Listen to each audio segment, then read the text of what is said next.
meeting and do the pledge and all the fun stuff, so. Yeah, absolutely, no problem. Okay, thank you.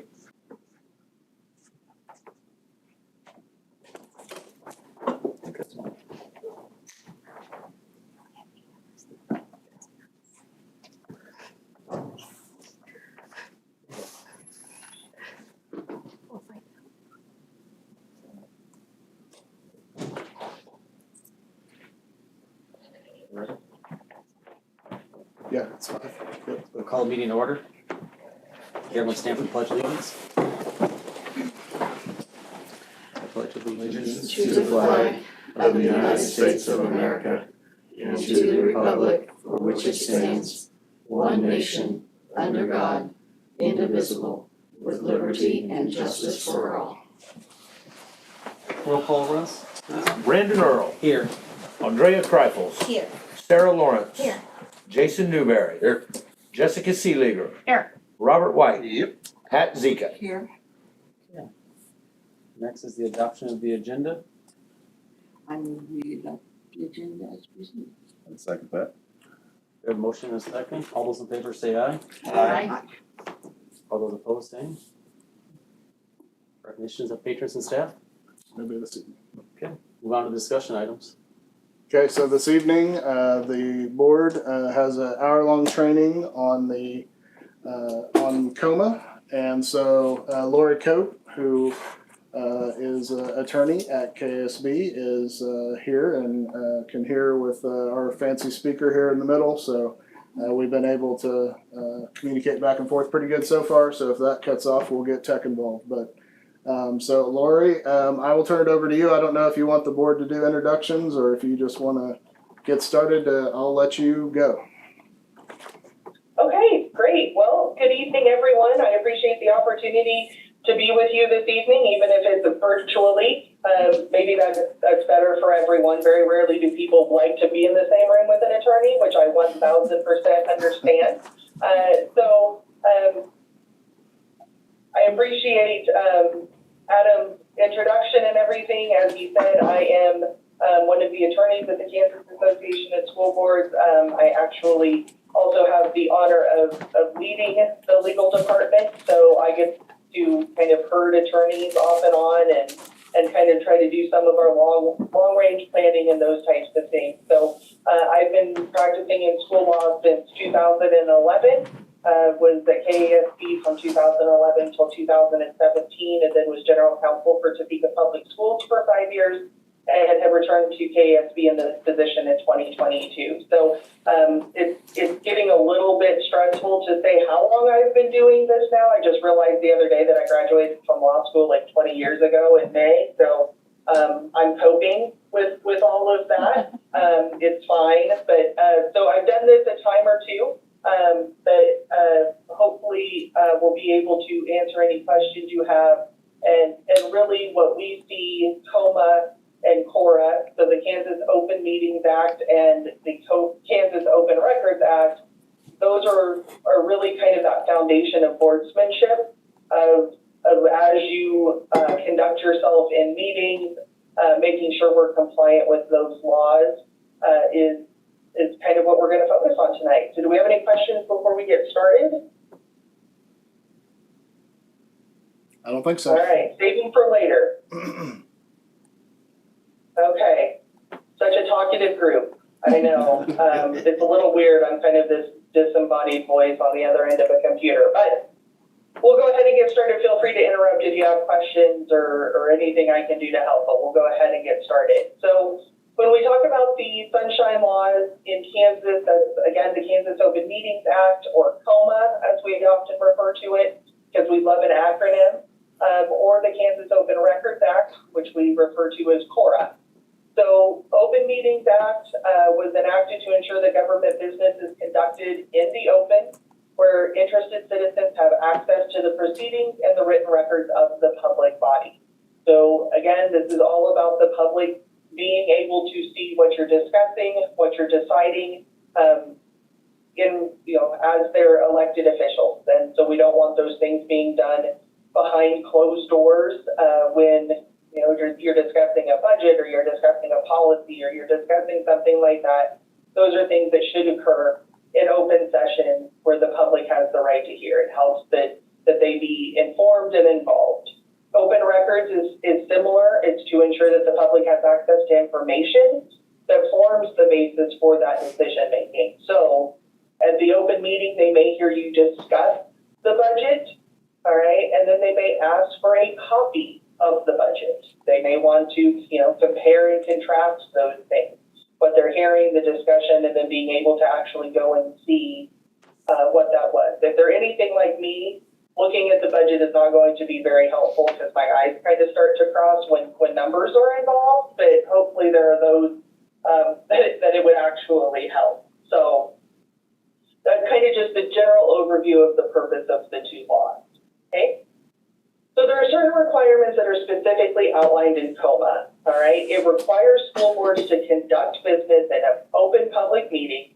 It prohibits any binding action by secret ballot, okay? So there's no such thing as writing yay or nay on a piece of paper, having the clerk read those and then say, okay, it passed 4-3, or it failed 4-3, all right? If you do a paper ballot, which is not something we necessarily recommend, you have to write your vote on it, you have to sign it, and then the clerk is required to keep those votes with the minutes, okay? So it's not that you can't do paper ballots, it's just a little clunky, but you can't do any sort of secret ballot. Everybody's vote has to be either heard or seen or something like that. So I don't know if you guys do electronic or e-board meetings. Do you vote through your computers? No. No. Okay. Do you do hand vote? We do Or voice just vote. voice? We do voice vote mainly. Okay. Yep. So voice vote. So voice is always pretty easy if it's 7-0 or 6-1 or something. Sometimes just having that confirmation by the clerk of, it passed 5-2, just to kind of clarify that. But yeah, certainly, so everyone in the audience can hear yay, nay, or a hand vote or something like that is certainly how we would want those votes to happen. One thing that sometimes comes up, so I'm assuming and don't know for sure, but you probably have a particular part of your meeting that allows for public comment. And I would say that is pretty standard throughout the state, that there is a time set aside for the board to hear from the public. One thing that is important to note is that is not a requirement. That is something that is usually adopted by the board through board policy. The Open Meetings Act allows for the public to watch the meeting. It does not afford them any right under the law to participate in the meeting, okay? So this idea of, if somebody wants to speak on a particular agenda item or something like that, that is not a legal requirement to allow that to occur. They have, they don't get to interrupt the meeting. They don't have the right to, shout you down or anything like that in the meeting. The participation is specifically, if you do allow that public comment is really allowed through your policy, which is, again, once adopted by the board, is kind of the law of the district. But you get to set those parameters. There's nothing specified in the law that you have to allow anyone outside the public. You don't even really have to allow administration. Certainly is helpful when they're able to speak, but it's the board's meeting, all right? You get to govern what happens and how it happens, okay? Now, you are required to provide notice to the public of your meeting, and those requesting the notice of the date, time, and meeting must be provided. So, you publicly state, we're having a meeting on. So usually this happens, you set your meeting dates in your July organizational board meeting. Once those are established, those are usually posted somewhere on a website or something like that you are going to meet the second Monday of the month and, at a specified time, and that's usually the notice that is provided. Occasionally, it is thought that you are required to publish the meeting time and date in the newspaper. There's no legal requirement to do that.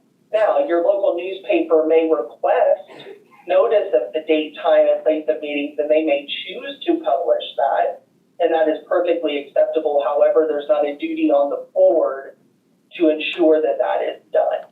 But if somebody does request the notice of the meeting, that can be given in writing or oral, but it must be given within a reasonable time. For your regular board meetings, we would certainly, encourage the clerk to provide that notice as soon as it's decided in the July meeting.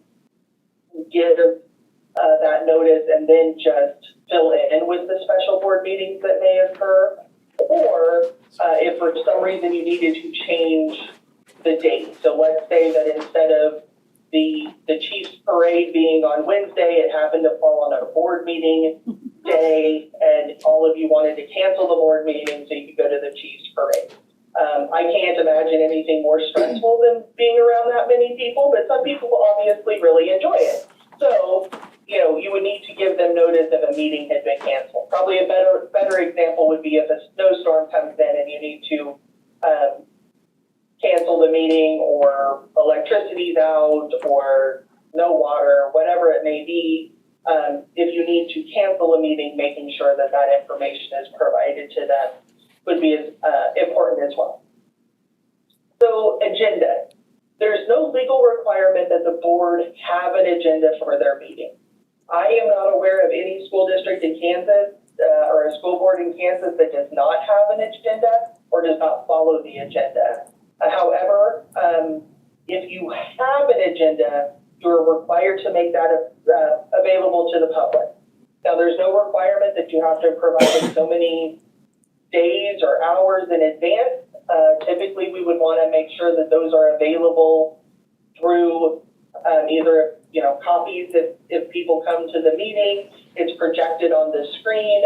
Certainly, if you don't have paper copies available, that's perfectly fine, but making sure that people have access to that. And if somebody does request a copy, like a hard copy, then we do provide that to them, okay? And then the final one would be, of course, recessing to the executive session only for statutorily allowed reasons. And we're going to get into more detail in regards to executive session here in a few minutes, because it's just not a COMA presentation without a conversation about the executive session, okay? So those are kind of the requirements, just the general broad requirements of the law. Now we're going to get a little bit more specific as to what constitutes a meeting under COMA, all right? Attorneys love laws that have elements because it's really easy to kind of see, okay, do we have the first one? Do we have the second one? Do we have the third one? Yes, it's a meeting, okay? So you need to remember three things when trying to determine whether or not any sort of gathering is considered a meeting under the Open Meetings Act, okay? So the first one being an interactive communication, all right? That's not just a verbal conversation. That's not just a written conversation. It can be a variety of different types of communications, but it must be interactive, okay? So it could include, but not be limited to, emails, chat rooms, instant messaging, Facebook messaging, wall posts. I don't know if that's a thing anymore. Text messages. I don't know if we've ever gotten a definitive ruling on whether a carrier pigeon would count or not. But we would certainly could be a consideration possibly. So be careful with that. I don't think you're going to get around the law if you use the carrier pigeon. But that interactive part is going to be really important. One thing that I certainly encourage board members and boards to do is everybody should forget that the reply all button exists. I typically encourage that if the superintendent or the clerk is communicating with the board, that they use the blind CC feature. So even if somebody does hit reply all, it should only go back to the sender. It should not go, or anyone who's CC'd, but it should not go to anyone who is blind copied.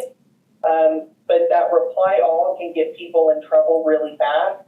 So I would caution the use of the reply all.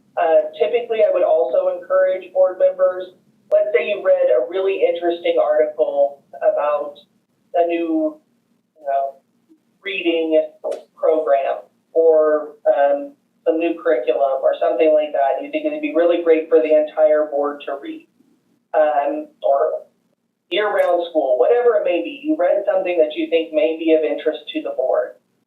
We would typically encourage providing that to the superintendent or the clerk and asking them to send it to the rest of the board to just ensure that there doesn't become a situation where one board member sends that to the whole board and suddenly we're having a conversation through email about, oh, we have to get this curriculum, this is great, this is outstanding, and I wasn't a big fan of it. That sort of thing, that we just don't do that. So removing, trying to think that outside of a regularly scheduled board meeting or a special board meeting, that we're not engaging with other board members, and certainly not three more besides yourself, and kind of keeping that in mind. Second element would be that the communication must include a majority of the membership of the board. So I just mentioned the 3 plus yourself. So again, I'm not great at math, but with 7 board members, 4 or more would constitute a majority. Okay. So keeping that in mind, that anytime there are 4 or more board members involved, that is the majority and could very easily be considered a meeting. Okay, if you have these other elements met as well. So always, and remember, make sure you count yourself. Okay, so you're a board member 1. So anytime there's 3 additional, we need to be thinking, could this possibly be a violation of the Open Meetings Act? And then the final element would be a discussion of board business. Okay, I don't know if any of you tuned in last night, but if you wanted to have a conversation about the football game, about the Super Bowl, about Taylor Swift, whatever that is, you are more than welcome to have those conversations. 4 of you, 5 of you, all 7 of you, you're allowed to have that conversation because it's not a discussion of board business. Now, if you decide, hey, you don't really need to hire as a coach for our football team, we need to go after Andy Reid. Like, he's our guy. We want him. All right. Well, then we're getting into conversations we probably shouldn't be having if you're talking about who needs to be the next basketball or football coach. I know that Andy Reid coaches football, but the next football coach. All right. So one of the things to think about of, is this a discussion of board business, is this a discussion that should happen at the board table or would typically happen at the board table? Should any of these conversations require a vote before the board? So kind of, it's a good way to check yourself, okay, well, we're talking about, the high school play. Hey, did you go to the play? I did. It was great. I agree. It was fantastic. The kids worked really hard. That was excellent. Well, typically, that could be a discussion that you would have at the board table, but you're not necessarily going to vote on, did they do a great job at the school play or not? Okay. So generalized conversations about things that are happening in your community or your school doesn't always necessarily mean it's board business, but I would certainly err on the side of caution when you're talking about things affecting the school or the district. Okay. So those are your 3 elements: interactive communication by a majority of the board, so 4 or more, discussing board business. Those are the 3 things you need to think about in determining whether or not something is a meeting under the Open Meetings Act. Hey, Lori, I always think it's, yeah. got a quick question for you, and you may talk about this Sure. later, but could you explain a little bit about serial meetings, or are you gonna talk about that later? I'm going to talk about that in the next slide. Okay, So, sounds good, awesome, thanks. I'm so glad that I planted you in the audience. That's Yeah. excellent. Good on me. Okay.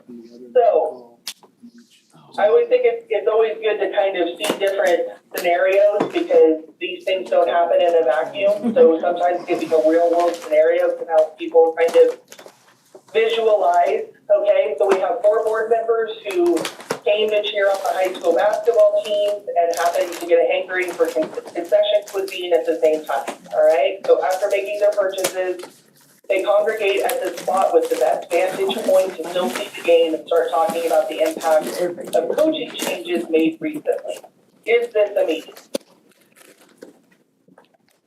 There's So, what's the first question that we have to determine if it's a meeting? Interactive communication. Okay, so it's an interactive communication. Do we have that? Seems like it. It says that they start talking about, they start talking, so you would infer that that's interactive. So what's the next question?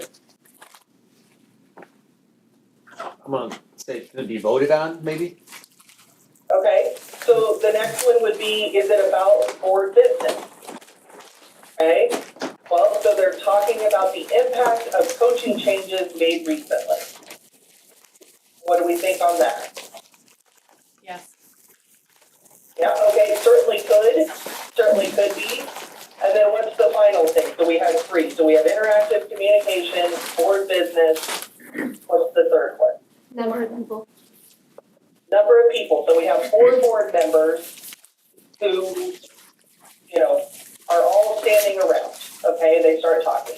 Now, I could change or give you more information. So if they was a situation of 4 board members standing there, and man, the team's really playing a lot better. That's great.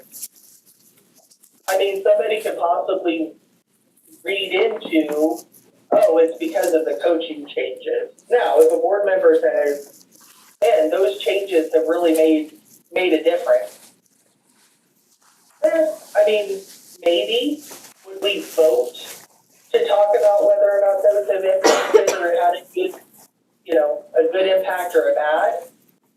I would say where something like this could be even worse or be more of a problematic is maybe if the team's not doing so great and you're thinking about making a coaching change, and man, this coach just isn't working out. I think we really need to think about replacing the coach.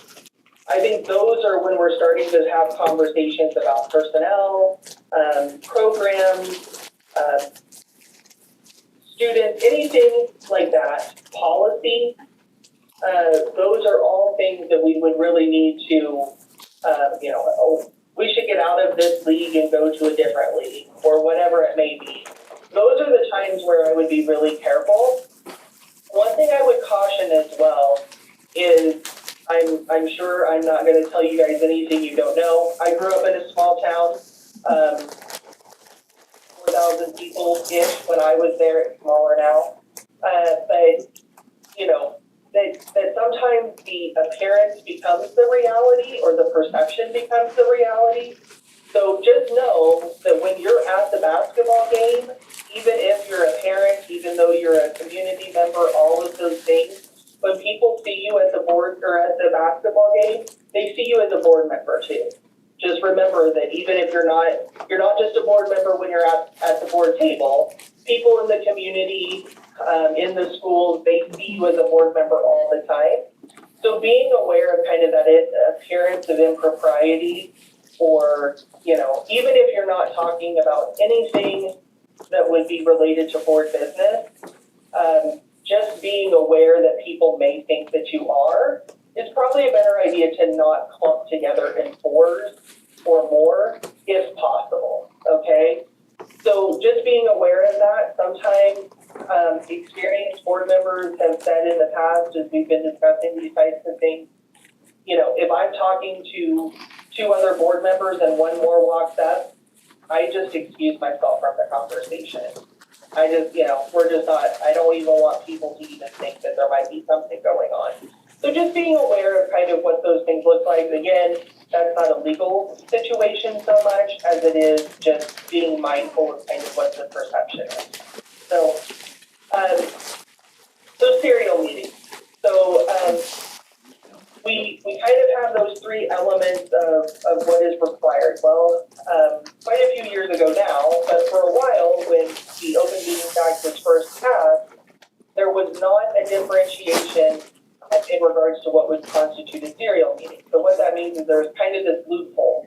So if board member A called board member B, have you guys heard that there's like different generations, like if I'm calling somebody, I do this, but now if kids call, they do this, which seems very odd to me. That to me is sleeping. Yeah. To them it's talking on the phone. But I'm gonna continue to do this until I can no longer lift my hands up to my ear and my fingers. So anyway, but board member A can call board member B, okay, and talk about a certain issue and a certain subject, hang up, call board member C, hang up, C, E, and all the way through the board, talk about the same thing, come to some sort of a consensus, and that was not a violation because there was not 4 at one time.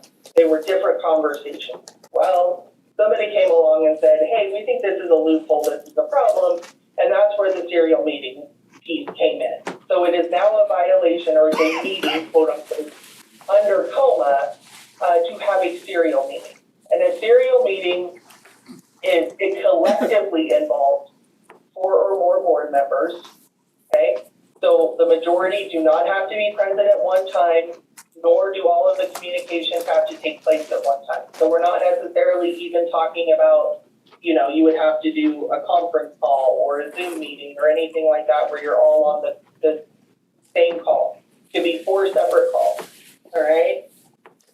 So share a common topic of discussion concerning board business. Now it does have to be a little bit specific. So basketball coach is terrible. We want to make a change, all right?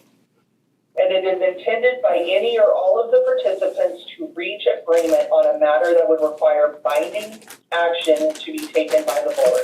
I think we should fire the basketball coach, okay? So if one person, one of the people who was involved in any of these conversations intended for there to be kind of a reaching an agreement. Hey, I'm going to bring up at the next board meeting that I think we should not extend a contract to the basketball coach for next year. Would you support that? Yes, I would support that. Call the second, or the third. Call the second or the third board member and have the same conversation. Yes, I would support that. So essentially you're saying, okay, well, do I have the vote? Can I get the votes to bring this forward? And that's where we get into the serial meeting, okay? So as long as 4 or more board members are involved in the communication at some point, you have that common topic of discussion and an agreement is reached, a serial meeting has taken place, and it must be open to the public to avoid a COMA violation. And this little asterisk is the key part about the serial meeting is the problem is that these are rarely, if ever, open to the public.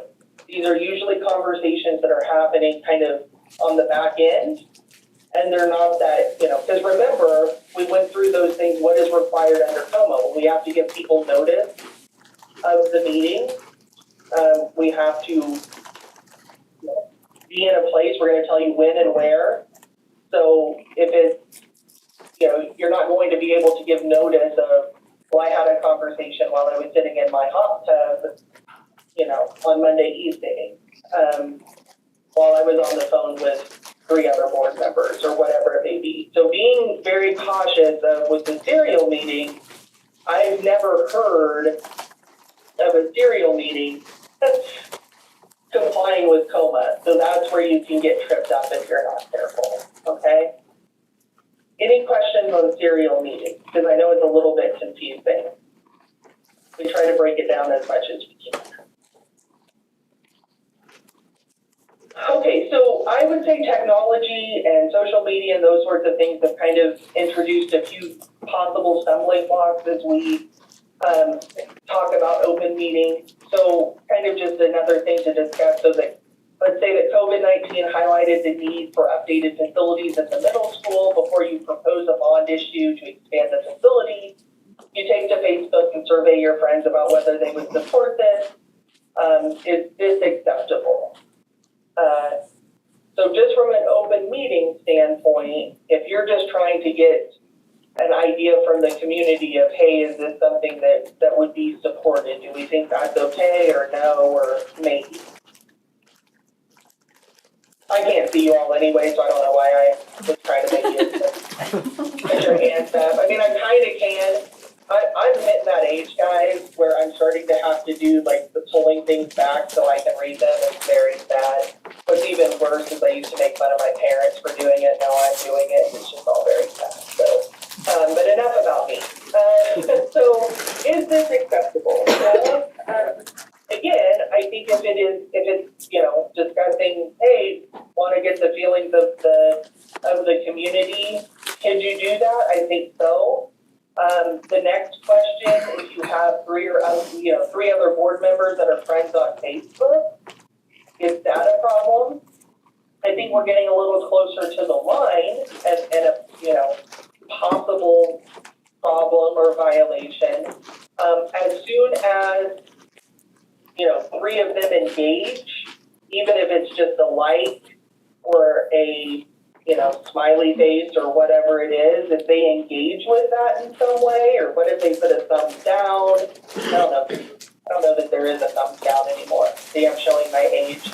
But engage in some way with that, I think you're getting close to that line, okay? I would also maybe just throw in for good measure, I don't know that Facebook is the best place to have serious conversations about things, but I guess it could be.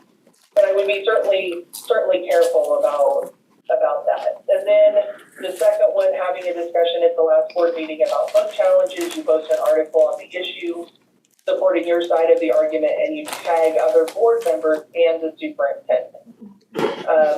So again, I don't know that the tagging in and of itself would be a problem. I would say that is akin to, here's an article, I think it's interesting, take a look at it. If there was no engagement by the other board members, it's probably not a violation of COLA. I think what I would be concerned about is, I have a question on that. Sure. So is engaging, is that not, is reading the post engaging or no? No, because it's not interactive. Okay. So if you don't then go back to that board member and say, hey, great, thanks for the article, it was wonderful, I think we should consider this, or something like that. No, just reading it would not be the interactive part that we, now, if you read the article and then call them and have a conversation with them about it, or private message them, again, if that's just between two board members, we're still okay. The concern is if board member one posts or sends the article, email, or whatever it is, and then they have conversation with three other board members separately, and we start having conversations about, I agree, this is the direction we should go on this. We need to get this on an agenda. I would vote for that. Then we're getting into that serial meeting piece, and it can be kind of that slippery slope. One of the things that I really try to press upon when we're doing board training, and I know our leadership staff does as well, which is we kind of want to approach this from a best practice standpoint, which is just because it's not a violation of the law per se, let's have good habits. Let's make sure that we're approaching these things, in a way that shows that we're being open to the public, that we aren't having these conversations behind closed doors, and just making sure that we're being very intentional about how we approach these. So just because, things are not a violation per se, I often couch it as it's the difference between can you versus should you. Just because you can send an email to the rest of the board and say, hey, wanted you to check this out, should you do that? Or would it be better to, have the clerk hand it out at the next board meeting? Is it better to have the clerk or the superintendent send out that information? Is it something that you just ask somebody to put, ask the board president to put it on the agenda? Hey, I think we should discuss this. But making sure that we're focusing on those best practices and being very intentional, that not only, it's one thing to kind of toe up to that line, but it's probably better if we just don't and try as hard as we can to just, stay 2 or 3 steps back. That we're not trying to, find that loophole, I guess, so to speak.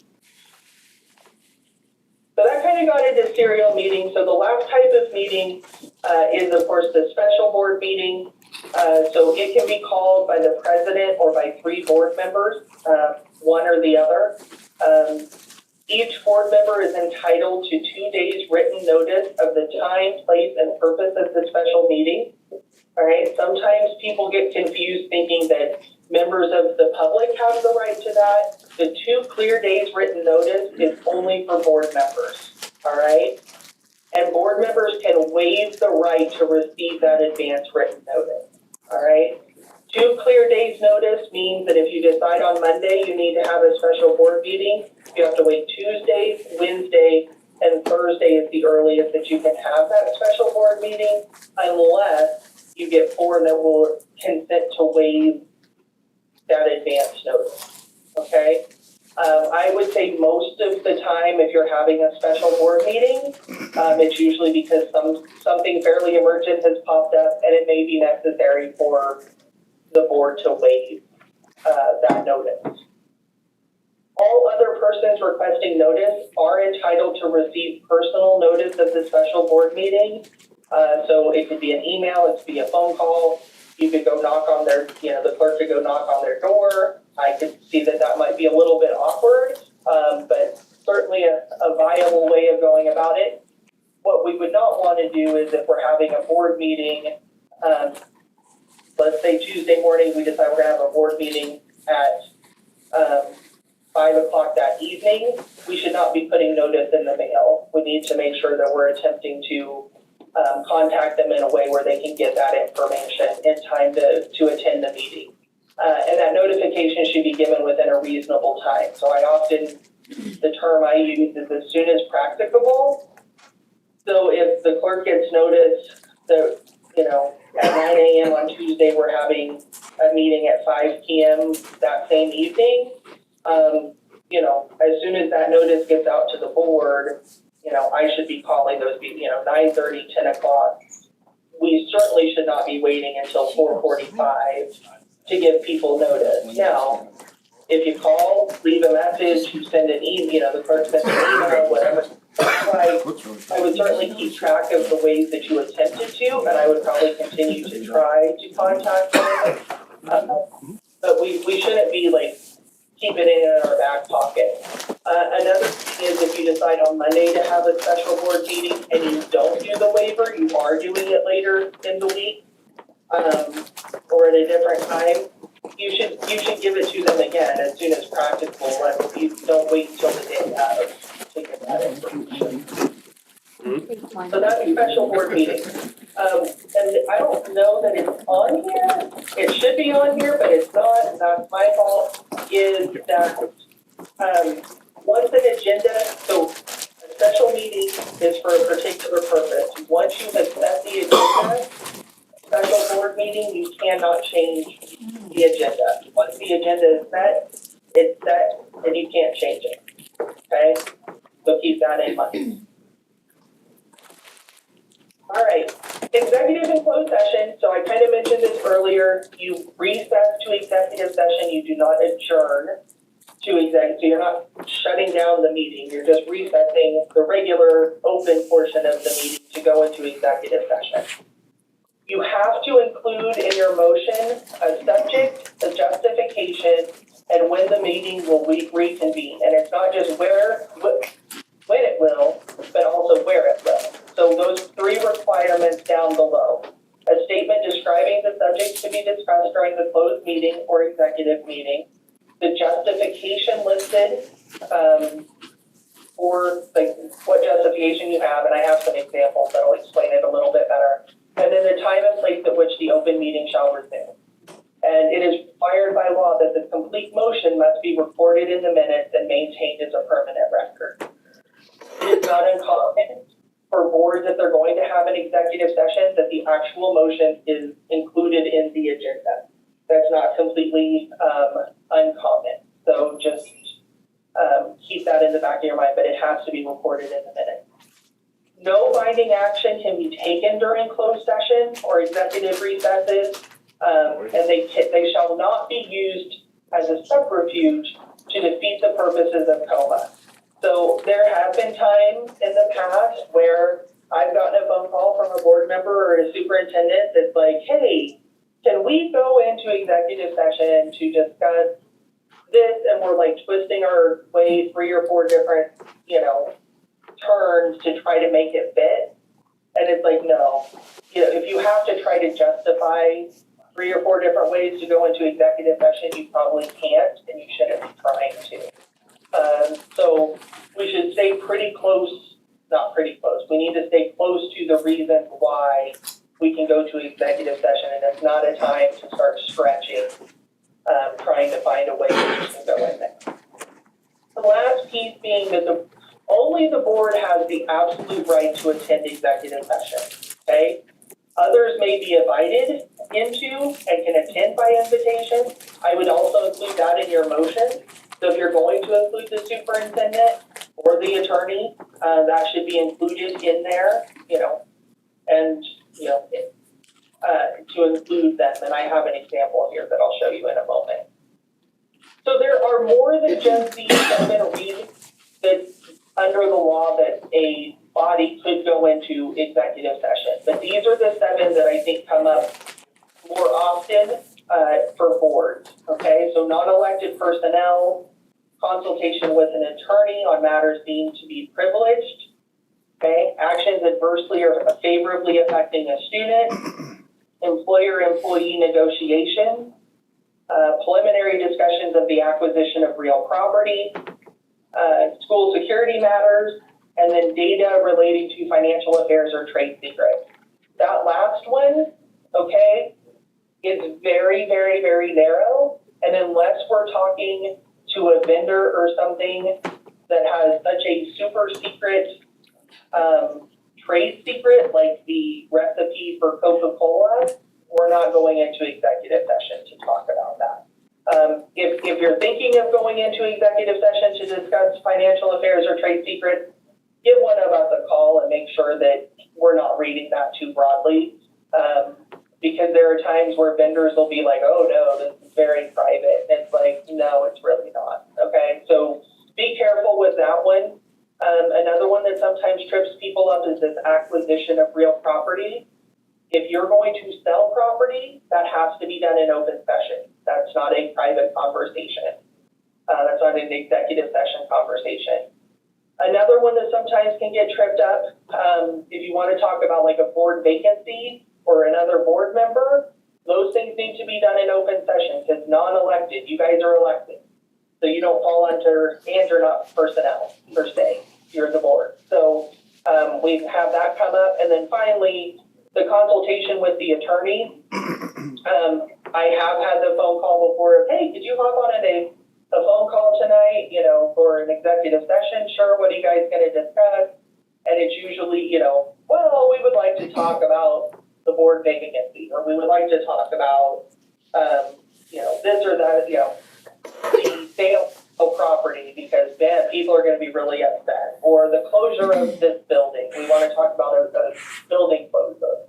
Well, that's not really an attorney-client privilege. If you just want me to sit on the phone so you can go into executive session, that's typically not going to work. So again, remembering that piece that we talked about earlier, which is we shouldn't really be stretching to try to find a justification. It really needs to fit pretty squarely into one of these exceptions to go into executive session. Here are just some examples of the subject. And then the justification. So if you're going to talk about non-elected personnel, it may be the motion to discuss an individual employee's performance, to discuss an individual employee's contract, to discuss the evaluation of an employee, something like that, to discuss a student issue, to hold an appeal hearing for a student, could be for the student matter. So, that exception for data, to discuss coding mechanisms PowerSchool uses to secure student data with PowerSchool representatives. So again, it's going to have to be really, really specific. If you're just going to talk about whether PowerSchool is the best student data system and you want to hear their pitch, that should be an open session, okay? If you've had a breach or some sort of a concern about that, I would say maybe. you can go into executive session, but I'd be careful. Potential litigation with legal counsel, of course, would be the attorney-client privilege. Employer-employee negotiations to discuss the latest proposal, to discuss the items noticed or to be noticed. Board's position on teacher benefits, again, you're protecting your negotiation position, and that's why you're able to do that. Acquisition against potential properties for a new middle school. And then, of course, security is pretty straightforward. You know, if we're going to talk about the high school crisis plan, we don't want the public to be able to know what our plans are in regard to them, or the placement of security cameras and alarms, those types of things. All right. Here's just a blanket motion, move to go into executive session. Again, to fill in the subject, to discuss an individual employee's performance pursuant to the non-elected personnel exception under COMA, and then the open meeting will resume in the boardroom at fill in the time.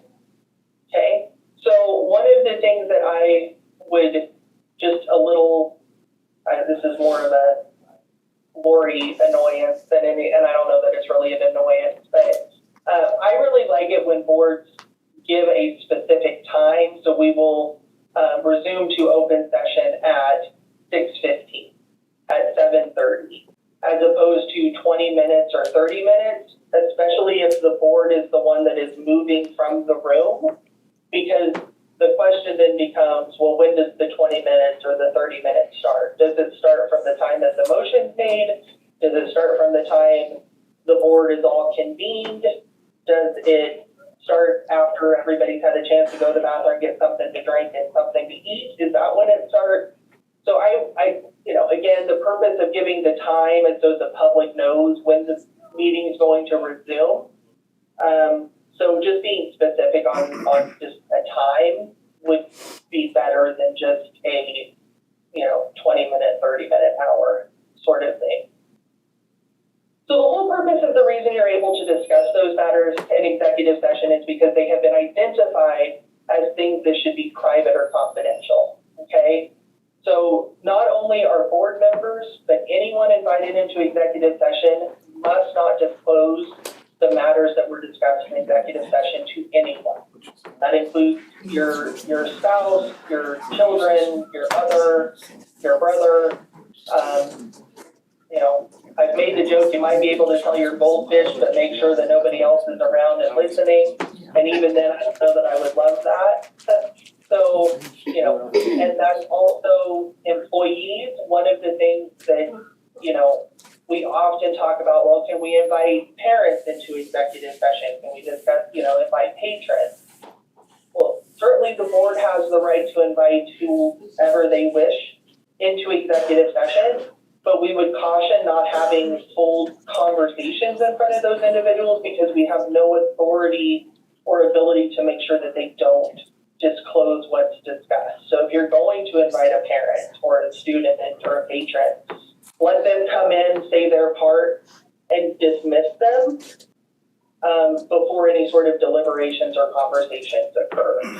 Because, when you have an employee, administration who may be in executive session, it's kind of part of their job to keep those things confidential. And if they don't, it could be a negative employment action taken. So just kind of keep that in mind. Lots of reasons to keep things confidential. One of those being, again, where individual property rights are involved, whether that's student information, employee information, anytime that is discussed outside, it could be a violation of federal law with students. So FERPA, for employees, those protections would be in case law, but if it could be, some sort of defamation, it's some sort of a violation of a confidentiality or privacy issue. So just being very clear that we cannot discuss those things outside. Then again, sharing an attorney-client privilege discussion may end up damaging your position in litigation. It could result in waiving attorney-client privilege, which belongs to the board and not an individual board member. It could mean, that now information that has been provided to you by an attorney is now no longer privileged, which means it could be compelled, either through a deposition, through discovery, even on the stand. So making sure that we're keeping all of these private things private is very important. One thing that is sometimes confusing is COMA tells you the reasons you can go into executive session, okay? So if you were to go into executive session for a reason that was not properly under one of the acceptable topics, that would be a violation of COMA. The privacy and confidentiality is not necessarily that it's a violation of COMA so much as it waives the privilege that you have, and it puts you in peril through other laws and other things like that. So it's not per se a violation of COMA for if you discuss things outside of executive session, but it creates another host of issues. Now, if you went in for an improper reason, that's a violation of COMA. I'm going to skip that one just for an interest of time. Approached by a patron at local ice cream, wants to know what disciplinary action the board took against a staff member. Again, we're not able to discuss that.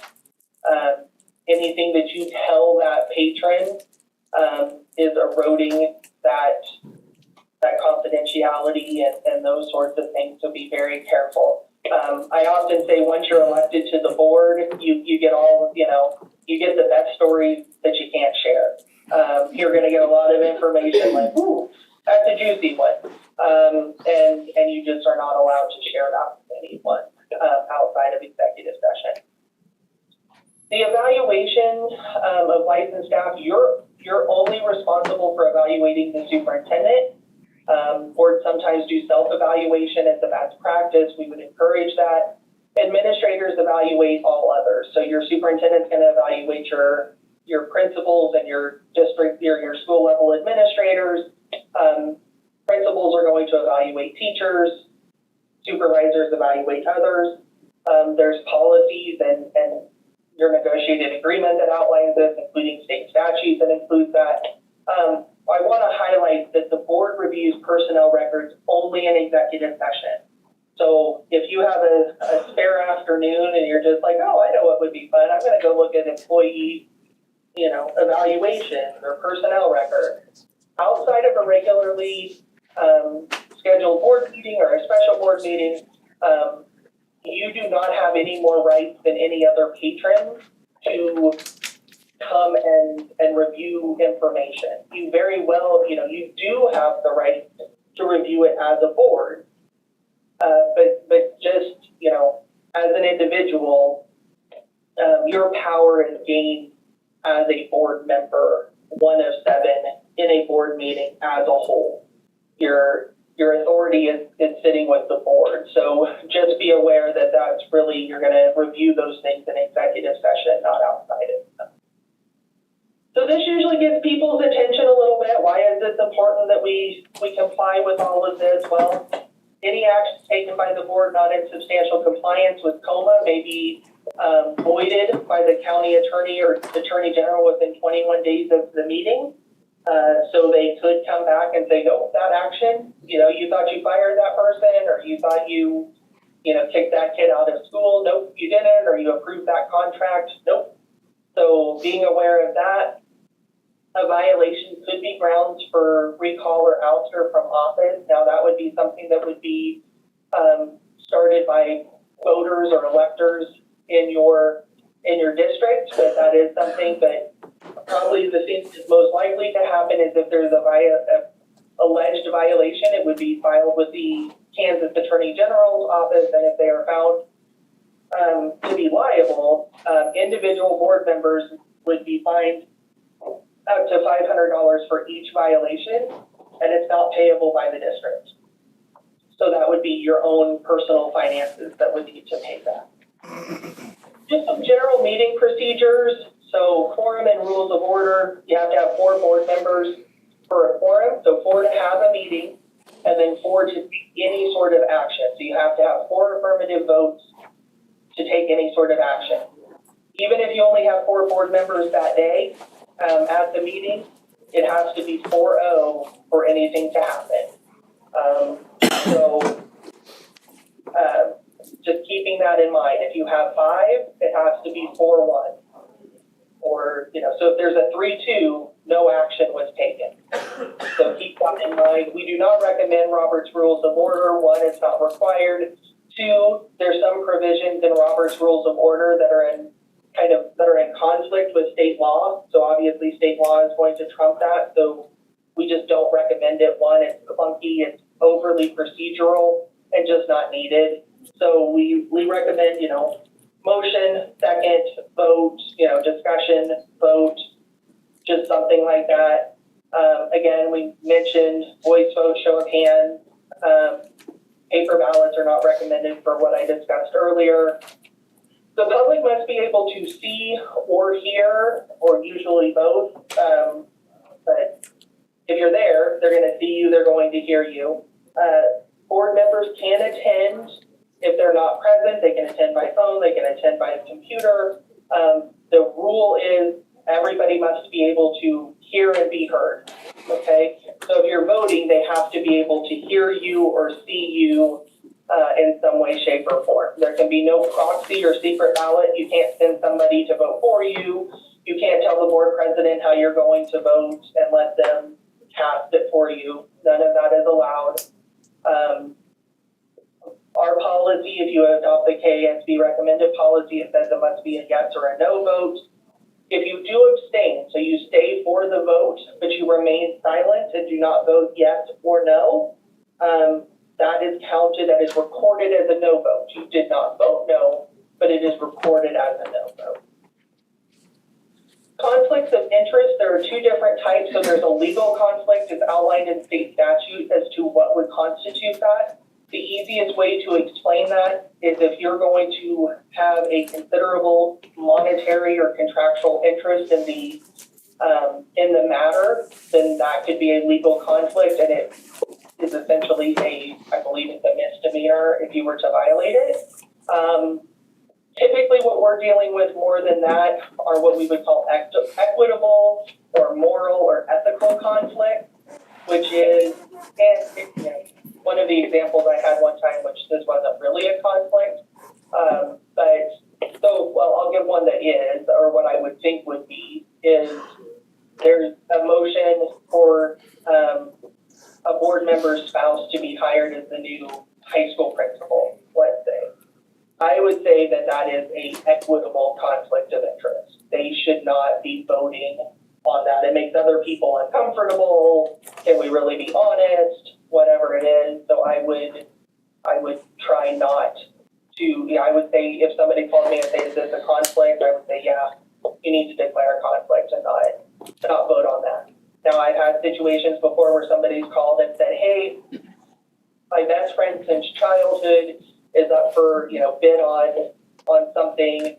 I believe, they were probably, I think it was a situation where they were the only one who bid. Long story short, they said, I don't feel comfortable voting. Everybody knows how close I am to this person, so I'm going to declare a conflict. They have every right to declare that. I don't think it's even an ethical conflict, but they were like, I just don't think it looks right. And that's certainly their choice, okay? So only a board member can decide to declare a conflict. You can certainly discuss it with someone, encourage someone to declare a conflict if you think it's a problem, but only they can decide to do so. How you declare a conflict, you announce that you have a conflict, you recuse yourself, you leave the meeting until the vote has concluded and that member is counted as not voting. So essentially, if there's 7 members there and you declare a conflict, then for that vote, there's just 6 members present. So it will be reported that Lori left the meeting. There would be a vote, so if it's 6-0 or 5-1 or whatever it is, it's done, and then the person returns to the meeting, which is noted in the minutes, and you move on down the road. Okay? And so that's the difference between the conflict of interest and an abstention. Is conflict, you remove yourself, you're not part of the discussion, you're not part of the vote. you leave the meeting, and then an abstention is just you stay for the discussion, follow that, and you just don't vote. Just going to touch quickly on Cora. So most of the time, if there is any sort of a records request, that's going to go to the district. You're going to have I hit the wrong, went too fast. But you're going to have your information, your public information officer who's going to handle those. Just be mindful, okay, that most records are going to be subject to Cora. Even if you are using your own personal device or something, if you're discussing things that have to do with board business, that could be something that could be compelled, all right? So be careful about what you're putting out there into the ether. When you're using your district-provided laptop, iPad, email address, all of those things could be subject to a disclosure. Anything that's not sent, but again, is in the capacity as board members on topics related to the operation, you need to be careful. My general rule there is, if you don't want it on the front page of the newspaper, if you don't want it on a billboard, whatever, a 24-hour news cycle, whatever it may be, try to prevent just, putting anything in writing that you would be embarrassed to have out into the public. And again, that's just not necessarily a legal standpoint, but just a general, try not to embarrass ourselves if at all possible. So I think this may be the first time ever I've done anything on time, so I'm going to pass myself on the back on that one. And I swear it's not just because it's almost 6 o'clock and I'd like to go home, because I probably won't be for a while. But if anybody has any questions, happy to answer any questions. Here's our contact information. If any of you ever have any questions about Toma or Cora or anything else, we are here to serve you as our members and are happy to help any way we can. So I appreciate the opportunity to speak with you tonight. And I will stop talking. So if somebody else would like to, they can go right ahead. Okay, does anybody have any questions for Lori before we cut off with it? Okay, Lori, thank you so much for your time tonight. I really appreciate it. No problem. Enjoy the rest of your meeting. All right, thank you. Thank you. Bye. Bye. Okay, any other questions on that? If not, I'd like a motion to adjourn the meeting. Second. Got a motion, a second. All those in favor say aye. Bye. All those opposed, same sign. Meeting adjourned.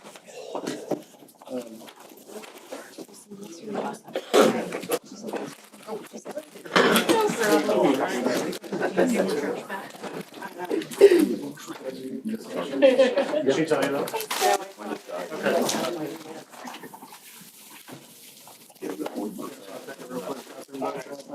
What? You just want to take a real quick bathroom break there? There's people running out. So. Yeah, no. Not something to do.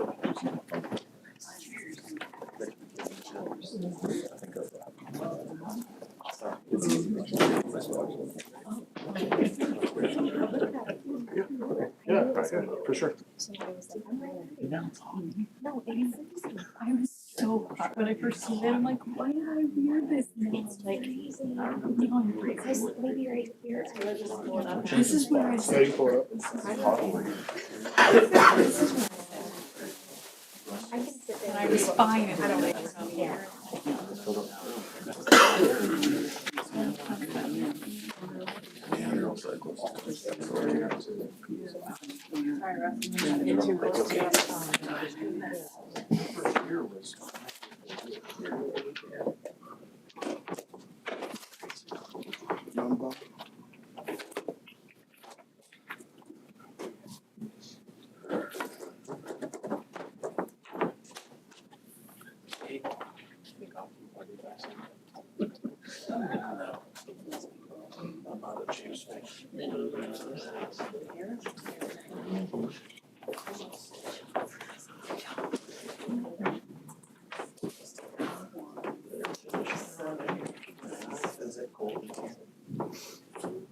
You ready? Okay.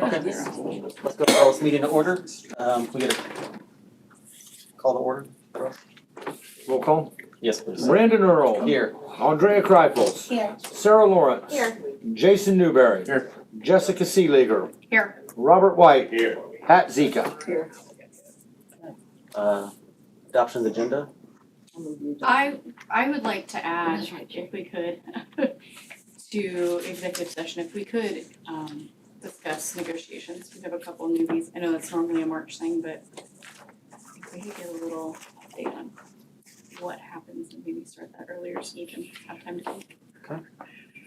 We're prepared for that. I make a motion that we add, do I have to say executive session? This is my first one, don't make sure. That we add, to the executive session, time for negotiation discussion. I would second that. Okay, we got a motion and a second. All those in favor say yes. Could we- Yes. Opposed, same sign. And can we put that as the first executive session? Would that be Yep. possible? So 6.1. And make a non-elected personnel 6.2, please. Brandon and I are both learning. Discussion items? First up, we have our education spotlight for tonight and have our middle school students. Want to come on up?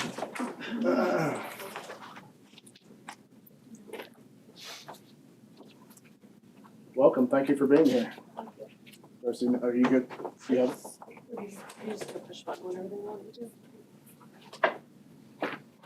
My name is Desiree Schwartz. I teach business at the Wellington Middle School. This year I teach career and life planning for 8th graders, intro to communications for 8th graders, and financial literacy for 7th graders. Tonight I'm just going to kind of give you an overview of 2 major community events we did this past semester. Both of these that we're going to talk about tonight, we are doing again this semester. Leota then she'll tell us a little bit about her personal experience with one of the events. We had another student, but he got sick today, so I'm it. So the first one I'm going to talk about is Market Day. So within Market Day first semester, we had a total of 22 pop-up businesses. With that, students were able to take out a $3,000 loan through Empowered, which is in Wichita. Within that, these students learned how to be entrepreneurs. They created their own business, they created their projects, they made, everybody made food last year. So there's a bunch of food. So they worked half of the semester up until one night of conferences. That night of conferences, they sold their products. Everything they made, they got to keep. So they paid their business and the loan back, then they got to keep the actual cash. So they had the night of Market Day. That next day when they went into class, they had to figure up their return on equity, the ROI. The highest one was 342%, the average was 51%, so 17 of those businesses were profitable. Last semester, my career and life planning class was actually not involved with Market Day, but I learned a lot about it, so now my 2 classes are involved. So the 22 pop-up businesses has now turned into 34 businesses. The next Market Day will be March 5th from 4 to 6 p.m. So that is the first night, the Tuesday night of conferences.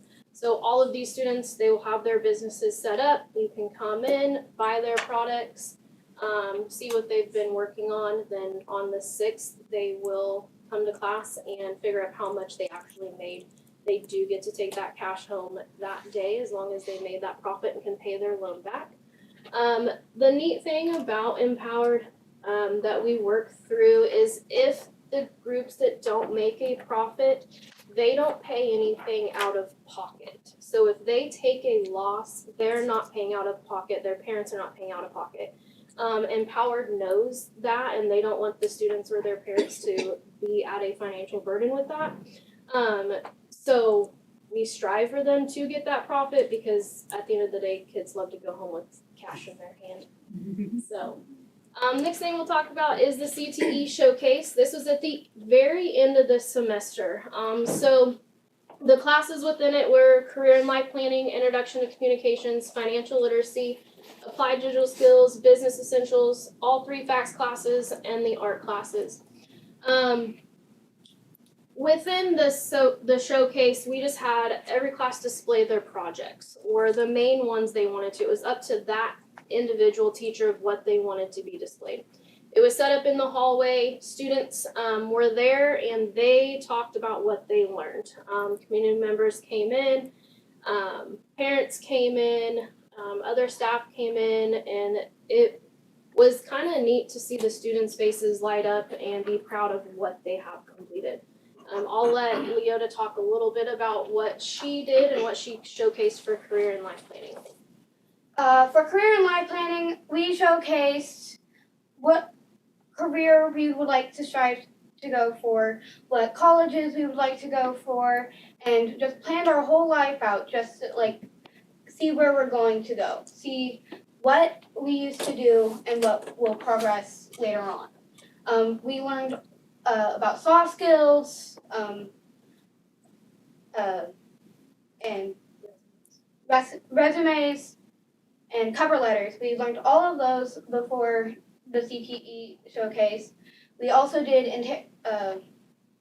interviews with some of the staff members of the school for applying for a job. And we also did these Navigate notebooks that helped us with figuring out what certain things were needed to do certain jobs and what were needed for everyday life things. Good job. We don't have an actual date yet for the next CTE showcase, but it will be end of April, 1st of May, just depending on when we're all kind of wrapping up our projects and when we want to have a free night to do that. So we look forward to seeing you guys. Make sure, for sure, March 5th, come out and get some fun desserts. They are planning a lot of food again, so yes, thank you.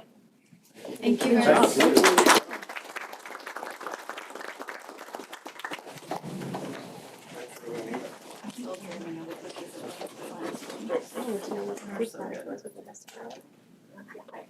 That's cool.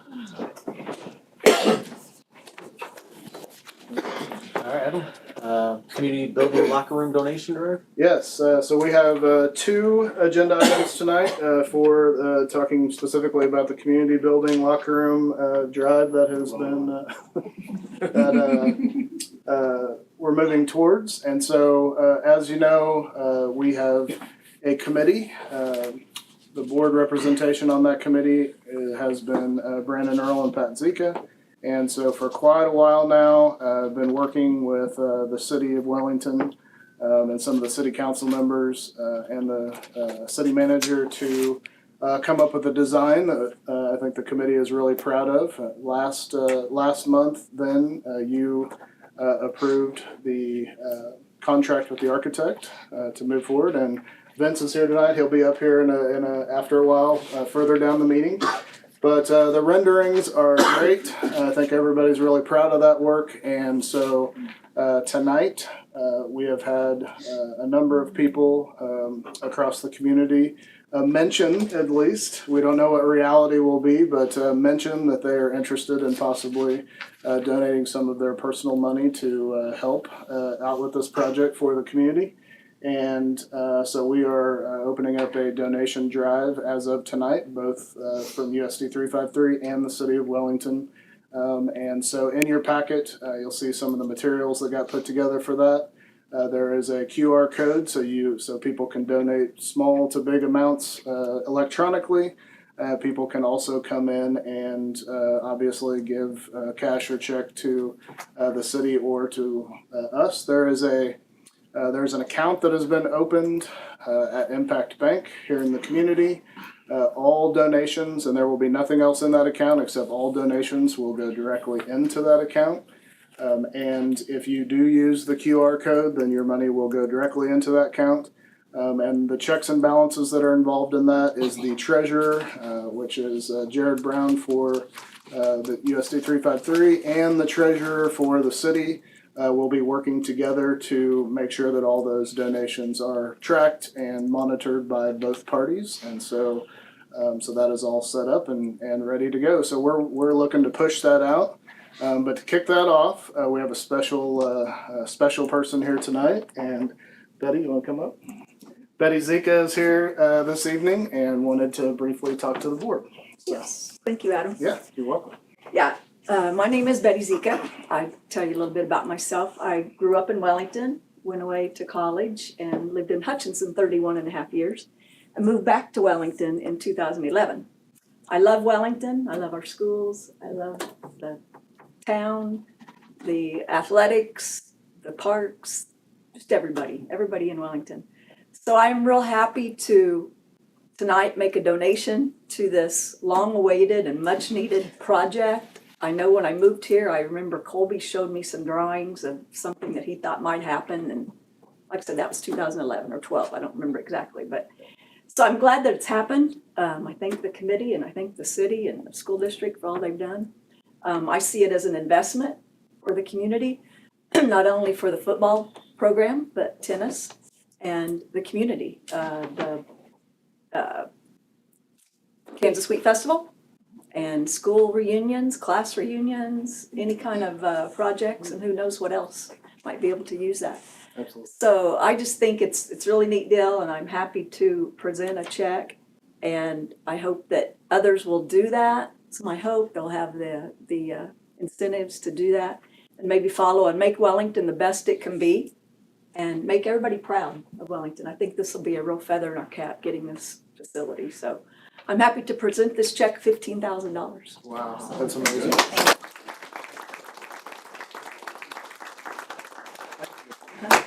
Thank you, Betty. Yeah, go ahead. Can I get a picture? Yeah. All right, let's get a picture. No. And get it out to the media for us. Okay. Or here, we'll put this up there.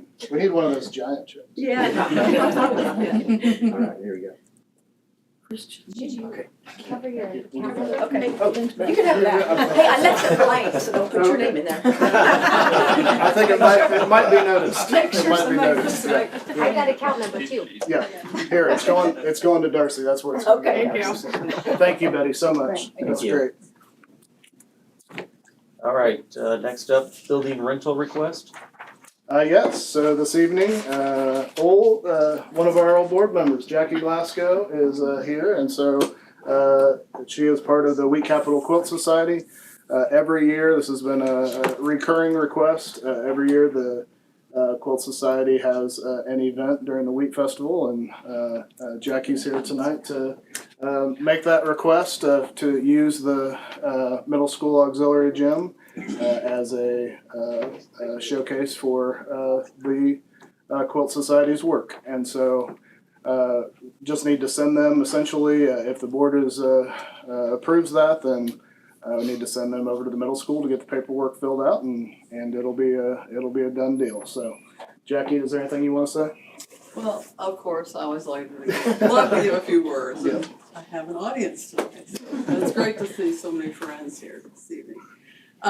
One thing I'd like to share is that the intent of our Wheat Capital Quilt Society is an educational base one, because it's more than just looking at quilts, which is always fun, but it's also to help people have more of an awareness of the art of quilting, but not just the quilts itself, but the other types of sewing and more of an awareness of the type of textiles and the processes that are used. And we are so fortunate to have the quilt shop of the Beehive here in town that it's really raised an awareness of and brought in younger people to sewing and keeping that art alive. So we have the quilt show or planning every other year. Our goal this year is to have it for 2 days because we plan to have it also juried, which means that those who want their quilts judged by a certified judger of quilts can do so, and other quilts can just be, submitted just for the show itself. And so there'll be ribbons awarded, and there'll be other items there as well, miscellaneous types of quilt projects on display aside from the quilts. The gym allows us to have more space, the facilities, of course. Glenna Zimmerman is the chair, I'm the co-chair, so I can assure you that we'll make sure that the building's in order and we'll take care of everything. And we just appreciate the opportunity that we can possibly have the show there at the middle school gym. Thank you. Thanks, sir. So this is informational only unless somebody wants to make the request to approve it, and now come next month. I would make a motion to approve waiving the fees for use of the middle school aux gym for the Wheat Capital Quilt Society during Wheat Fest. Got a motion? Second. Got a second? All those in favor say yes. Yes. All those opposed, no. All yeses. Jackie? Thank you very much. Thank you, Jackie. Next up, financial audit. Yes, Harold Mays is here. We get yearly visit from Harold, and he spends a lot of time with Darcy, so they're good buddies. So come and help carry that out, Harold. There we go. So we get it all. Good? Okay, got it.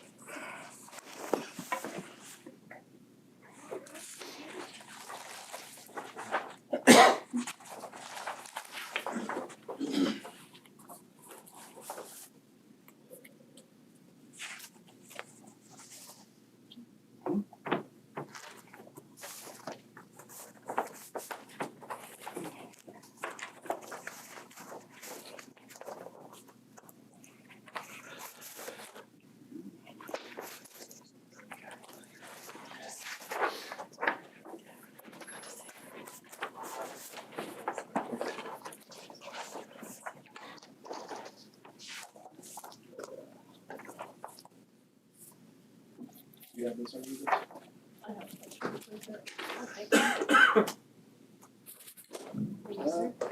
Sorry, Harold. It's the slowest pass out job of all time.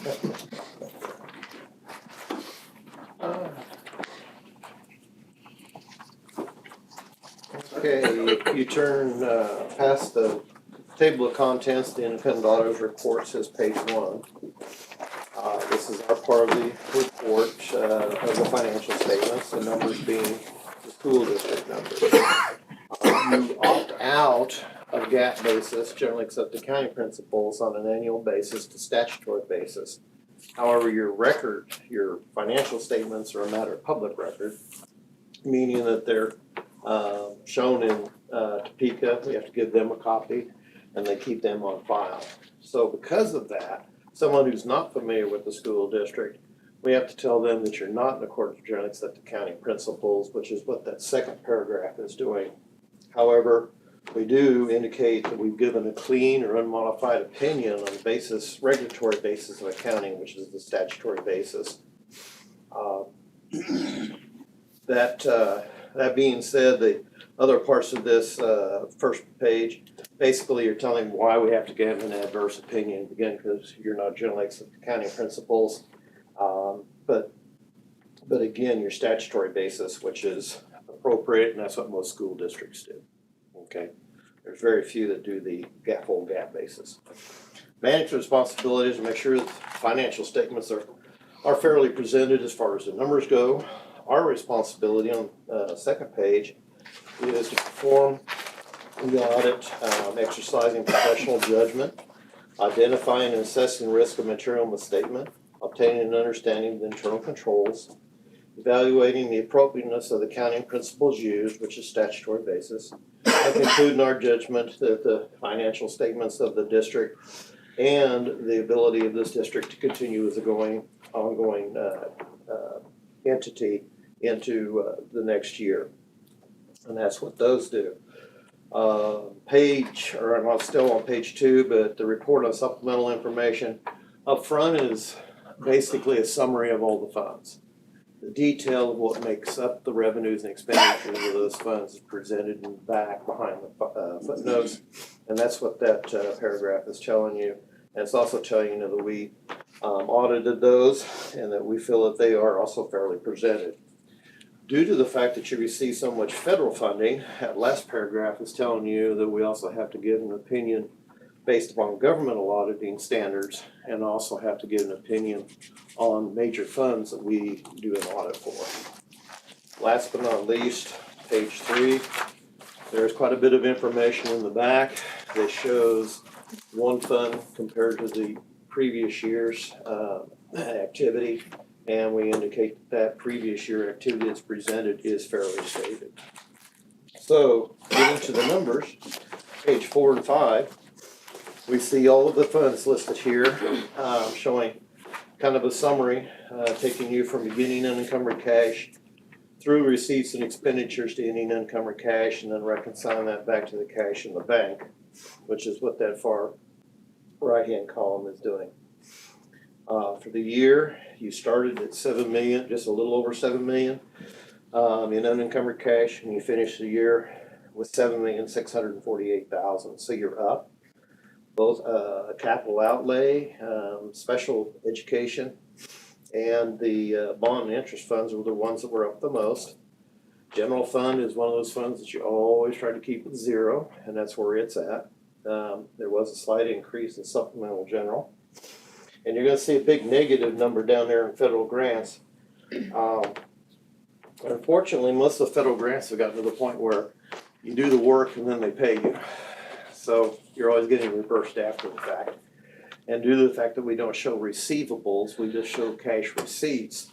That negative cash means it's money coming in August and September to cover those expenditures that were made back in May and June. So the money did come in. We kind of verify that the same as we're going through the audit.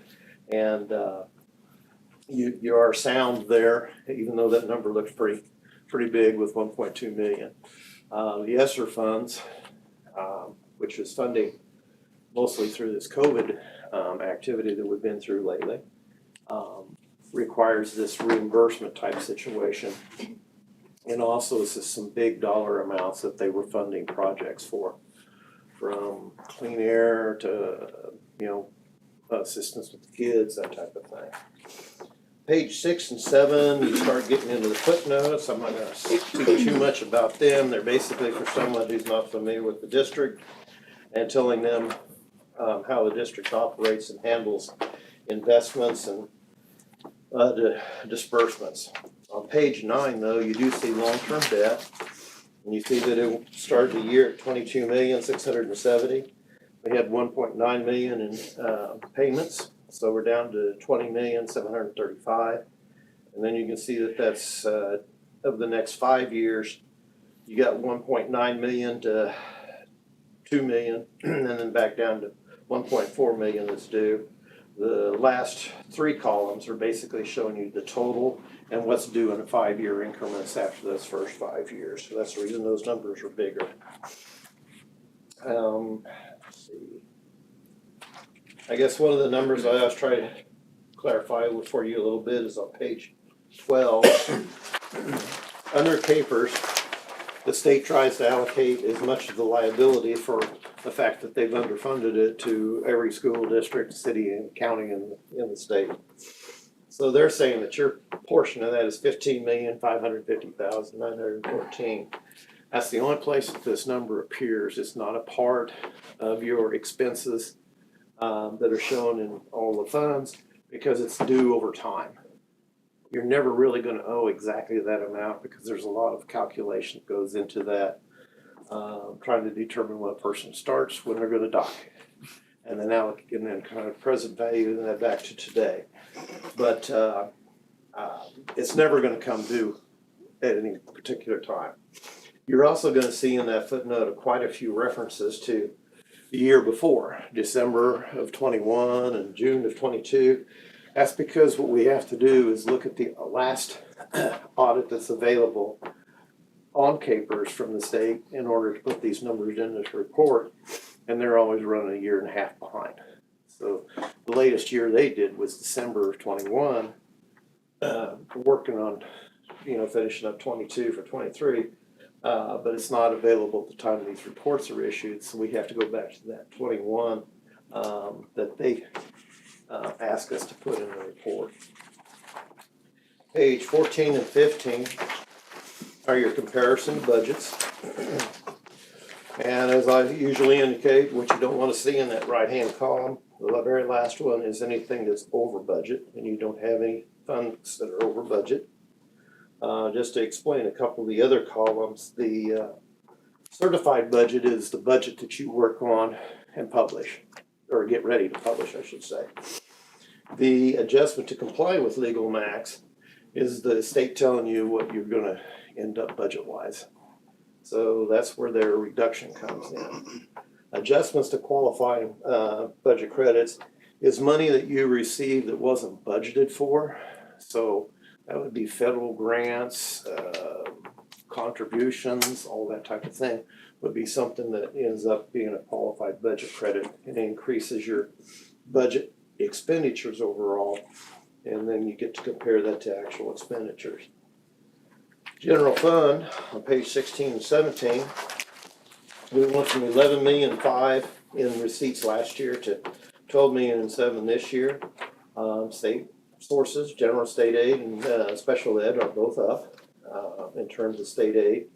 And that's the reason for the general fund being where it's at.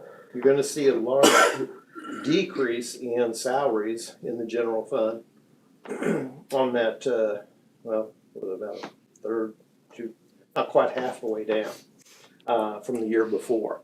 That's because some of the quite a bit of this change is salaries that were allocated to the at-risk program, which is allowable to do. So it's just a matter of where they got reported this year compared to prior year. But it's not that you dropped wages. So just to let you know that. So overall, we end up page 18 with the general fund being at zero as far as unencumbered cash. Again, that's where you want to be, because if there's anything left over, the state reduces your budget for the next year, or what they send you by. Supplemental general showed a little bit of an increase, most of that being ad valorem taxes. We're up to the point where you went from 3.3 million to 3.7 million. Your expenditures on the next page went from 3.5 to 3.6. Most of that is due to the increases in transfers that were being made at the year end, along with insurance costs, that type of thing. Let's see, page 22 and 23 is the at-risk program. It had a large transfer from general fund and supplemental. That's where most of its money comes from. As you can see, the salaries on it are from a little over 1 million to 2,398,000 from the year before. Again, that means those salaries were put there rather than general fund. So, and after that, capital outlay on pages 24 and 25. It also showed an increase, due in fact part to an increase in your revenues, especially in capital state aid payments, and a slight increase in your taxes, and a big decrease in your expenses. Didn't have quite as many big projects going, so it resulted in capital outlay going up by a little over $500,000. After that, most of the other funds are smaller funds. We're going to talk too much about them. On special ed, you get to page 30 and 31. It went from 3.5 to 4.4, so it's up about $900,000. Most of that being due to the transfers from general fund, supplemental general. But expenditures were down slightly, so that resulted in about a $700,000 increase in that particular fund. And that's always a tough fund because it doesn't take much, i.e. 1 or 2 students, to make that change a lot due to the care and teaching that they need. So that's one of those programs that's kind of tough from one year to the next. After that, federal funds start on 37 and 38. As I've said before, titled your ESSER funds are both the ones that are underfunded, in which the money came in later, to the tune of 1.2 million on the ESSER 3 and on the ESSER 28,000. The rest of the funds have a small amount of funds left over at year end that'll be used in the subsequent year.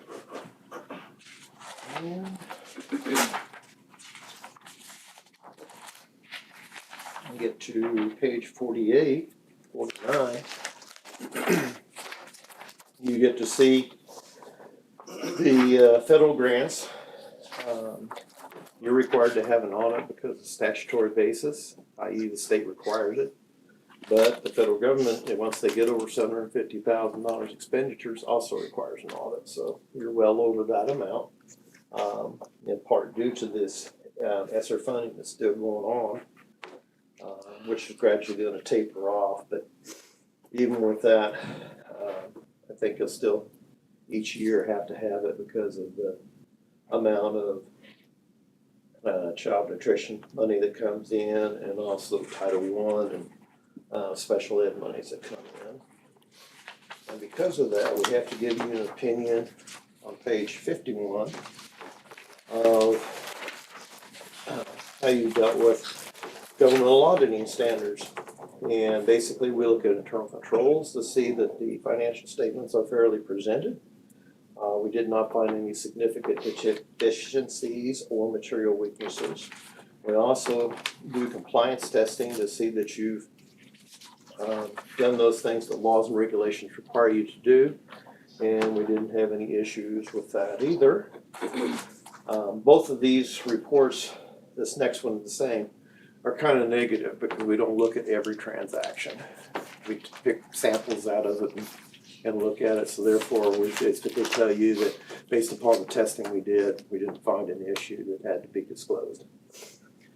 Page 53 is honed in on the bigger grants that you received, in which we do a lot more detailed testing, and that would be the ESSER funds in Title I for this last year. And we feel that the financial statements, again, were fairly stated. We didn't find any deficiencies or material weaknesses that needed to be disclosed. So overall, I think from a statutory basis, we did note in the footnotes that, you know, you were overexpended, i.e. in a couple of those funds, but you had the federal money coming, so it's kind of a, yeah, you did, but you're okay. We also noted that you're a little underfunded or undersecured in your cash balances at the June 30th date. And part of that's really due to the state deciding to change things. For years, they've been telling you they didn't have the money up there, so they were sending your June payments in July. And this year, they decided to send them in June. So all that money hit the bank right at the end of June, and that made you be a little over, or your money was over what your securities were by $200 and some thousand. So it's a quick fix. I mean, you know, the money went out pretty quick. The only way it would have been a problem is if the bank failed, which the bank did not do that. I'm not suggesting the bank is doing that. It's just that we have to note that, and we did. We did notice some longer outstanding checks, and we recommend that those be taken care of in terms of, you know, just getting them off the books type of thing. And we also collaborated a lot on payroll liabilities again. We've been working down on that each year. I think we finally got it to the point where I think it's going to be just pretty good going forward, but there's so many calculations that go into that. Not only is there the normal, i.e. you get a check as an employee and there's liabilities being withheld and those liabilities have to be paid in, but at year end you have the teachers who are, some of them are 12 months, some of them are 10 months, and that creates a lot of liabilities running through that don't get paid clear until August. And it's been a work in progress, but I think we've got a good foothold on that. And that's what I have. And that's what this letter basically is telling you in the last couple of things we talked about. Anyone have any questions?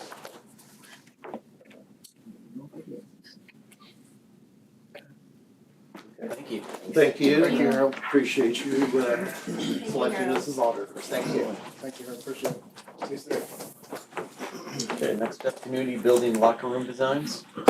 Yes. Okay. This evening, as I stated earlier when we talked about our donation drive, last month the board signed a contract with Gravity Works Architecture, and so this evening Vince Haynes is here to speak with you and get any feedback that you have from the board side. Obviously, we have a two-party system going here with the city as well, and so Vince will be working with both parties, but chance this evening for the board to give any feedback on what you see in your packet. You had the renderings, the original floor plan, Vince, and then the last update I had anyway. I'm sure you have more since then, so come on up. Thanks for being here. Thank you. Appreciate it. Well, good evening. Thanks everybody for your time and actually and using us for selecting Gravity Works. My name is Vince Haynes. I'm president of Gravity Works. We're from El Dorado, and I'm just sitting in the audience. There's a couple things that I kind of noted, which was kind of interesting. First of all, you're welcome.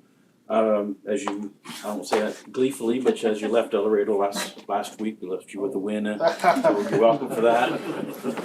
I don't know that much to the chagrin of our coach, but anyway. Well, no, you have your Wellington ties too. You haven't told them. I do. So. Yeah, I'm careful about name dropping. I understand. No, my sister is a teacher in the district. So, but I was going to say I'm really impressed with the middle school. The young lady said there that she sat there and planned out the rest of her life. I think I'm going to enroll in the middle school here.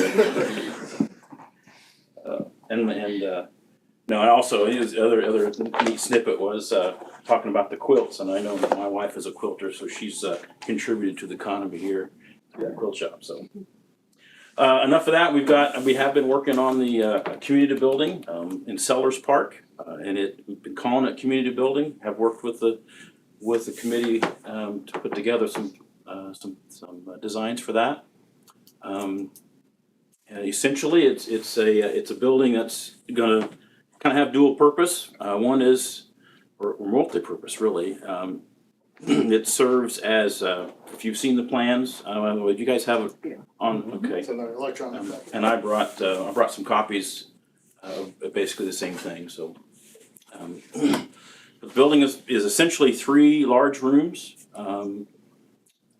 set up to be halftime or pregame football use, as well as have overhead doors connecting the 3, so they can be a large community room where they can act as 3 rooms. The middle room is adjacent to a concession stand, which would face out and serve concessions for the park whenever that need was there, but also turn around and open up into that center room and be a kitchen, serving kitchen, to serve the community room. And then restrooms on either side open to the public and then closed down and available to each team during their use. So that's kind of the long and short, pretty straightforward what it is. We had some discussions about what materials we should use. I think that would probably the biggest challenge is, what do we make this thing out of? We talked about several different building types, whether it be wood frame, metal building, these kind of things. We've landed on a CMU building for several reasons. One is primarily durability. And the fact that to get that same durability out of a CMU block wall, we'd be spending the same amount of money inside of the other construction to get it there. Concrete block. Okay. CMU. So that's what type of building it'll be. Painted to match the renderings at this point. And each room, I will say, back up, we spent some time talking about the size of the rooms. They're each 30 by 30 approximately. So about this is 24 per 22, I think is what I counted out. So another 10 feet wider or so than this building, this room. So trying to hone in on an affordable size, but yet big enough to hold a team. So all 3 parts are. All 3 are approximately 30 by 30. I thought one of the last meetings we talked about making the middle part smaller and We did. cutting that off. We did talk about that, but we ended up with the design basically all being about 30 by 30. I think that's where we landed. What was it? No, you're right. Sorry, I'm going from an old note. So yes, the middle room got a little smaller, so that the other ones could get bigger. That's right. Yep, thank you. What's the middle room size? Middle room size is about 28 by, and it's about 28 by 24, and the other ones are approximately 30 by 30. And the inside of the inside of the locker rooms themselves can still have, we haven't completed that part, is that correct? Correct. Because I know I brought up several times how the coach would like a small office area. I mean, that still can be added, and when we talked about it every time, and I was just always told that the inside hadn't been completed. Well, currently, they're just open rooms now, Right. and yes, they can, offices or walls And I'm can be just put inside talking, of I that. mean, I talked to Meeks several times, and that's, every time that was important, and, Okay. nothing huge, just where he and the coaches can get together beforehand, I think the thoughts were they'd use a concession stand. Yeah, I use the concession space for that was one of the thoughts I had. but then if both coaches are going in there, coaches on this team and coaches on this team, I mean, I think it was, that was a thought, but I don't think we ever finalized. You may not have finalized quite that. I don't recall I mean, exactly I how just that always, was. when I was on the coming up. committee, I just always thought it'd be nice to have Mr. Meeks there at least once, but I've talked to him several times, and so I hate to, the locker rooms, it's all great, but the locker rooms were the initial thought, and so to not have those be locker rooms, kind of defeats the purpose. I'm still wondering about storage. I don't know if we'll get to that later, but where the stuff that's going in there, if it's gonna be rented out, where does it go? Where do we put it? Yeah, we really haven't talked about and We didn't accommodating talk about the storage. inside at all, really. Yeah, And then the outside, I know in the renderings, it looks like it's like a steel, Mhm. but you're saying that's not an accurate visual because it's gonna be concrete. it's gonna be slabs. block, Okay. but painted to match that. That's gray, right? Hmm? That color's gray, it's gray and red, is that right? Well, the block, well, Yeah. naturally it's gray, but Painted we'll gray. Yeah, paint it to match it'll be that. painted Yeah. gray, So you're not talking the decorative block like? No, not concession split face stand block, on Ninth no, Street? it'll be we may do a scored block down low for look, but Sure. but not No way, what? It's just gonna a be, decorative block. it won't be? It'd be either a burnished or a round face block. We're using kind of a utilitarian block, nothing that's glazed or decorative or split face or anything like that. And then paint it. Okay. That's what we're talking about right now. Yeah, I mean, we talked about I don't know, I'm on the committee and I just feel like we didn't get hold of all the information. I mean, I know originally we talked about block, we talked about, I don't know, I can't remember now, 3D or something. 3D printed? Yeah, I mean, we had all those discussions, and I just don't remember the final, what kind of block, I guess. Well, if you go decorative block, you're gonna add a huge expense. Yeah. So what's the bathrooms at the practice field, what are they, Which one? at the practice baseball field? I would Yeah, class on my that as a street, what decorative kind are block, they? but I don't know that I know what I'm talking about. What? I think they're split face. They're not smooth. They're rough. Split face looks like stone, Yeah. rough cut That's what it stone. is. I think That's we what we're delivered that, and we had a special order that in for them, if I remember correctly. For Chris Craig, was Chris Craig the one that did that? Yeah, good trade, did it. Yeah, we had to go pick it up special for them.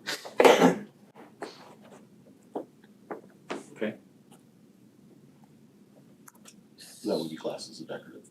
I guess this week, if you wanna call it that. So somebody tell me where I can go see this kind of, If it's just regular block, sorry to interrupt. The current bathrooms at the football field are regular concrete. wow, I missed something. On the committee, will tell you. Okay, it's done, it's a done deal, but It's not a done deal. That's why Vince is Yeah. here tonight, to get Um, I want something attractive. It'll look good. Do you have any work that you've done in the past that has that sort of finish that you could share with us so we have a better visual? Sure, I could, a lot of the school buildings are done with the same look, it's just whether it's painted or not, or whether it comes out as a colored block versus painted block. I was suggesting painting just because it deals better with efflorescence and stuff like that. A little more durable in that regard, but we can send some pictures of school buildings we've done with the same block and same And I'm stuff. sure it's fine, I don't remember finalizing that and. Your high school's got quite a bit of it on it too. It's brick and if I remember right driving by, there's some scored block on the high school. Yeah, if there's just somewhere in town you can see it that's Yeah. painted, that's all, that's all I need. So, yeah, we can get you something to look at, let you know what's coming out to be. We moved away from metal, for durability reasons. We talked about block, so didn't make sense to again build block and then put metal on the outside of block, so that's kind of when we decided to move the paint. Rid of metal pretty quick, we Yeah. decided. So that's kind of why we landed there. Early rendering showed a metal look, because a metal building was being discussed, and we didn't update the renderings, but so we maintained the colors. So the early numbers as far as dollar amounts, was that keeping in mind the metal or the block? No, we budgeted budgeted all types, and the number we're moving forward with is the estimate we had for block. Yep. Could you throw a quote in with that split block that Pat was talking about? We could do an alternate, Just so you can actually, see the yeah. difference of pricing, just so they can understand it a little Oh, better. I mean, you know, if it's a lot more, I get it, I mean, But we might as well look at it. I just didn't It's remember just changing the finalizing number. just cement block and. I tell you what we can do is as we move forward, we can get an alternate in the bid, and you can see exactly what it's gonna cost, you can choose to move forward with it or not. Yeah. That would be an easy way to get there. And were we gonna, on those locker room doors, we gonna have, they're wide doors, is that right? So is there like a pole in between, so there's two doors or? No, it wouldn't be an asterisk in between, there would just be a double door and open. Okay. I know that was one thing Meeks wanted. Right. Yep. And I'm sorry, I didn't mean, sometimes I just get. No, you're fine. I'm sorry. No, it doesn't bother me a bit. I wanna make sure we get it right for you. Indeed. How tall are the rooms, the ceiling height? 10-foot ceilings. Okay. She has a very, very tall son. Let's make sure. Yeah, we went with it, we were moving forward with 10-foot ceilings. Again, little concern about, quite frankly, the football team, win or lose, they might be upset in that room, so. At any rate, high ceilings, stiff, strong walls, give you a long-term solution. All the mechanical systems in the attic, not taking floor space for that, is the idea. So on the rendering, you have those open windows. Is that the same height of ceiling? Talk about the middle section above It the goes concession up. stand. Yeah, the renderings maybe not updated quite so much. Okay. I might pass out elevations, that'd be the better one to look at, on how it's coming together. You can pass them all out, I guess. Because the ceiling looks pretty high in The these. ceiling in the middle is, actually, for, that changed a little bit during the final design as we considered cost of construction and what that high ceiling might do. Not that I can read these, because. It's not as pretty, they're more informational drawings, but, yeah, the high windows and high bay in the middle, Here, it's on for there. cost reasons. There you go. Oh, there you go. Yeah, for cost reasons, got, What did it go down to? 10 feet? mhm. Okay. Yeah.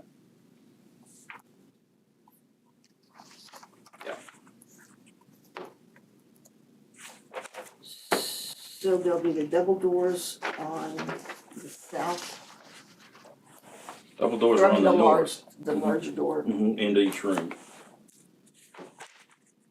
Would it be a problem to have them on the north and the switch? We placed them on the north because the concession would address the park to the south. Was the thought.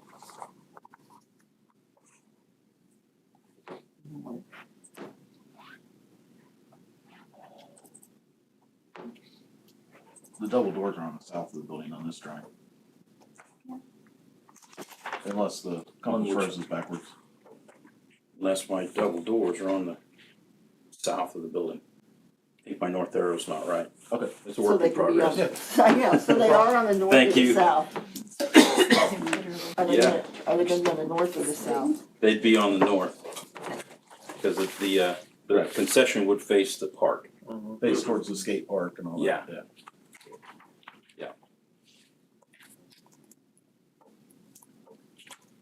So the team would go out on the north. On the north. Yeah. Okay.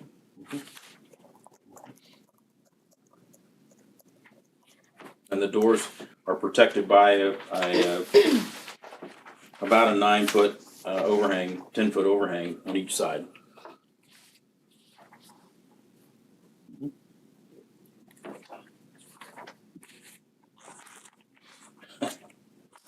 There. Good call, good catch. Just thinking on that. Thanks.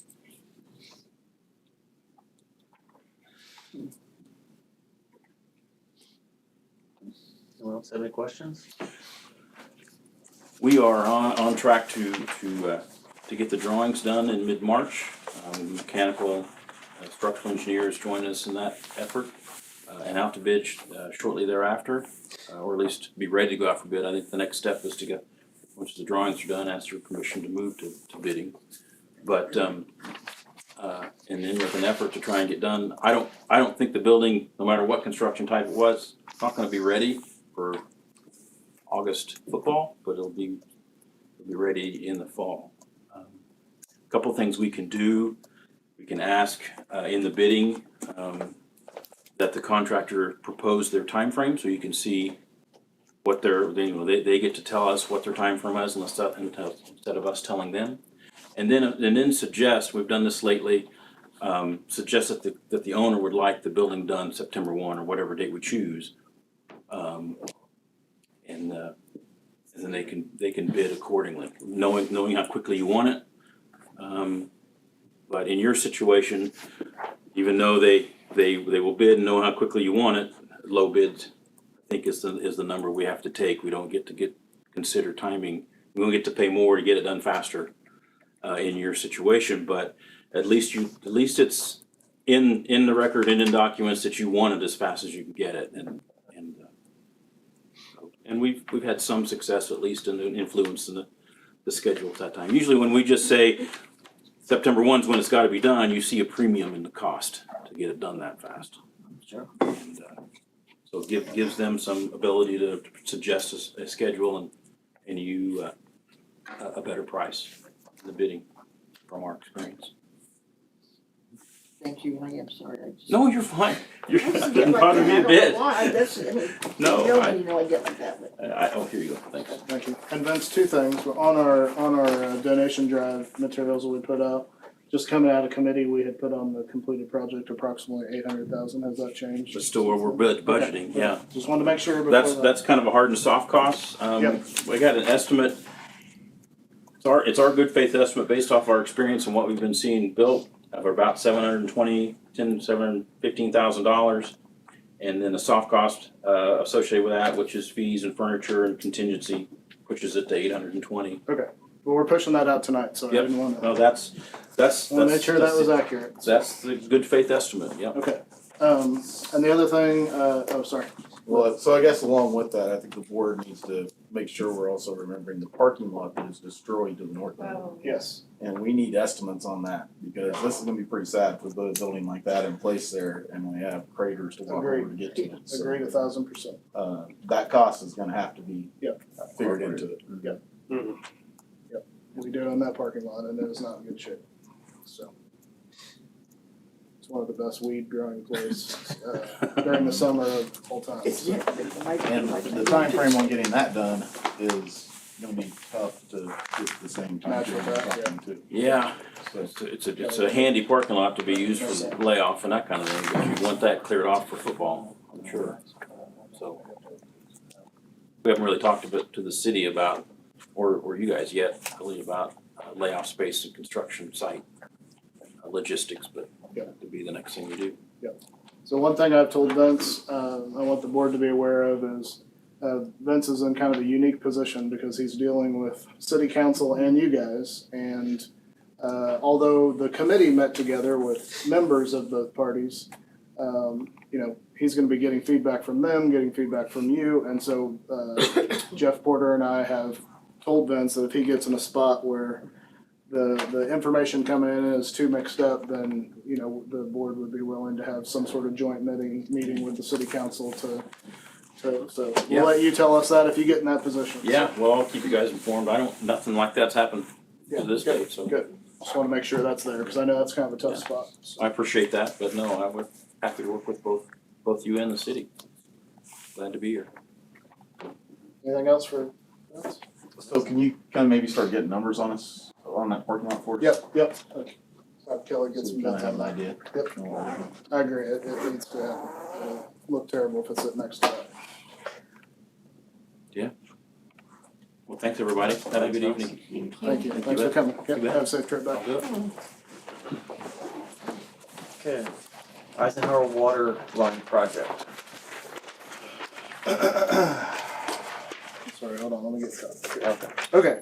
Eisenhower Waterline Project. Actually, Jason will be our in-house expert on this one. So the city's planning a project in front of Eisenhower, which will cause them to need to do some pretty deep work there. And so kind of the concept is, while it's getting torn up anyway, does it need to go back exactly the same, or does it need to go back with a new concept?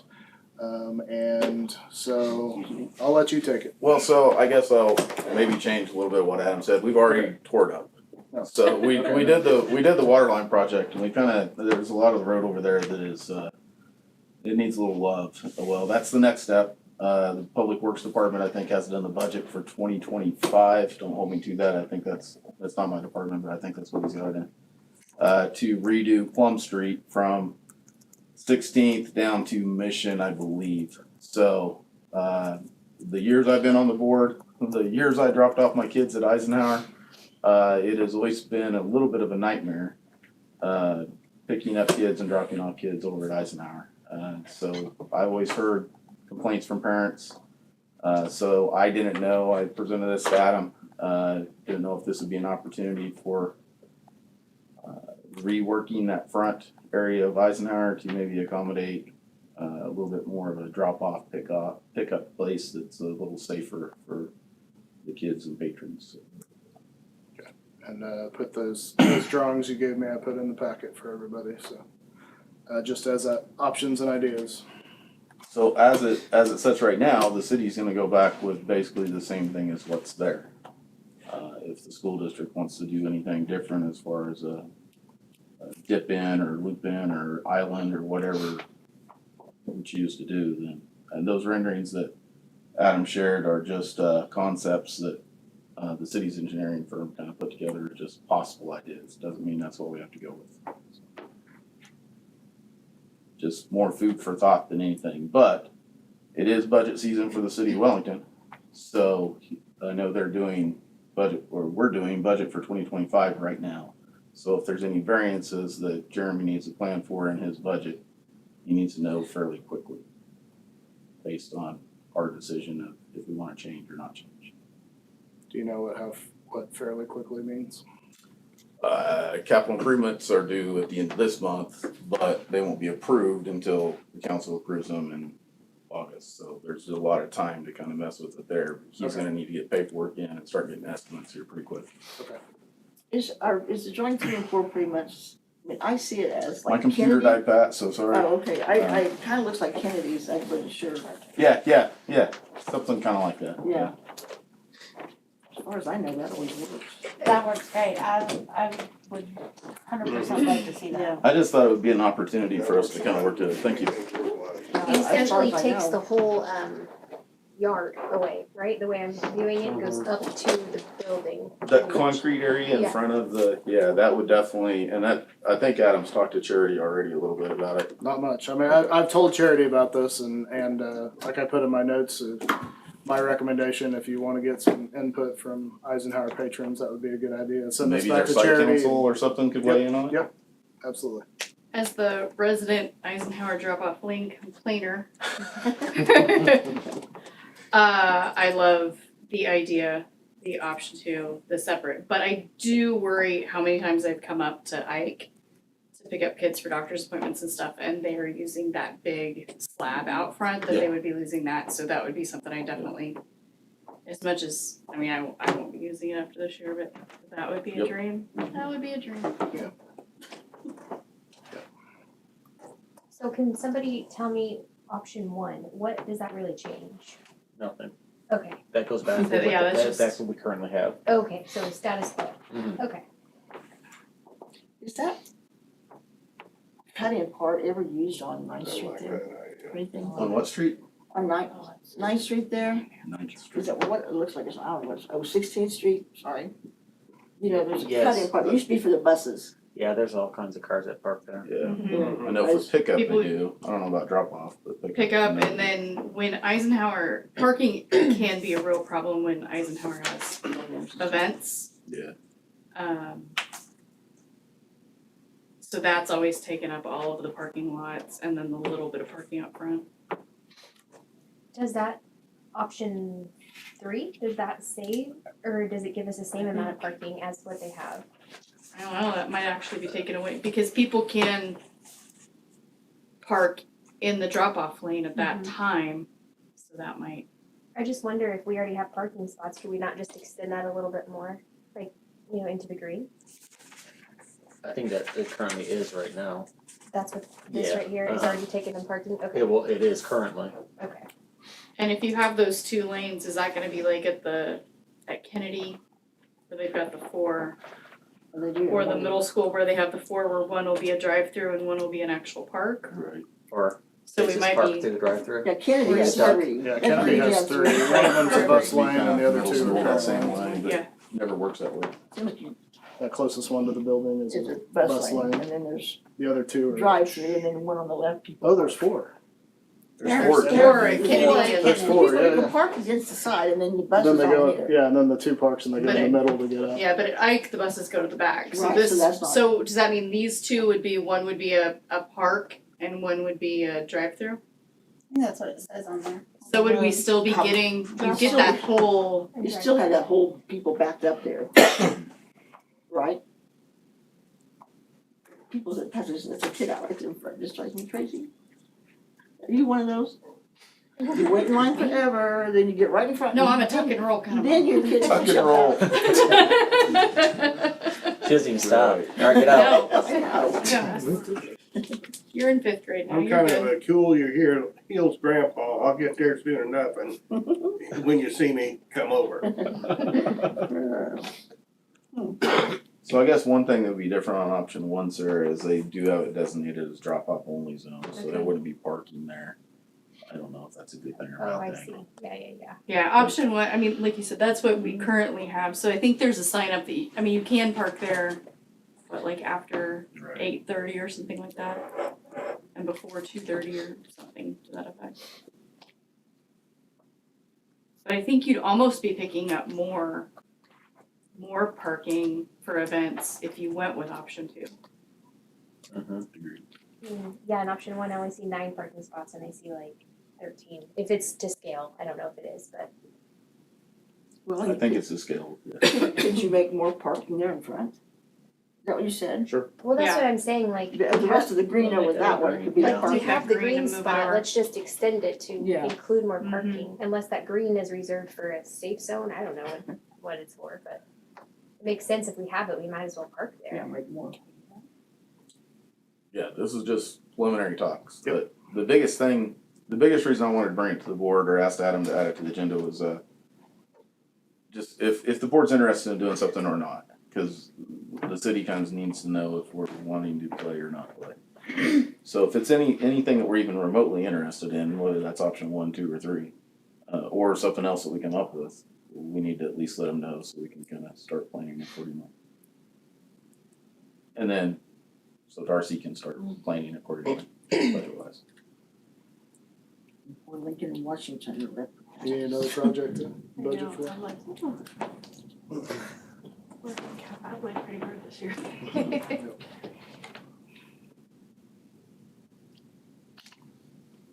if it can work out, I think it's a great idea. I mean, we can make it work. We can make it happen. It looks to me like that number 2 is the one, cause you only have 2 lanes picking up and sliding back out, so the traffic's gonna be moving all the time. And it's off of one. Mm-hmm.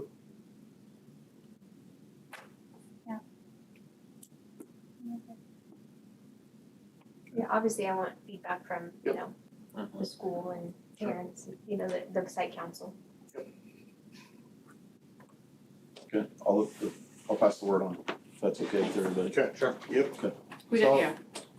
I'll keep this on the agenda and we'll get some feedback back to you.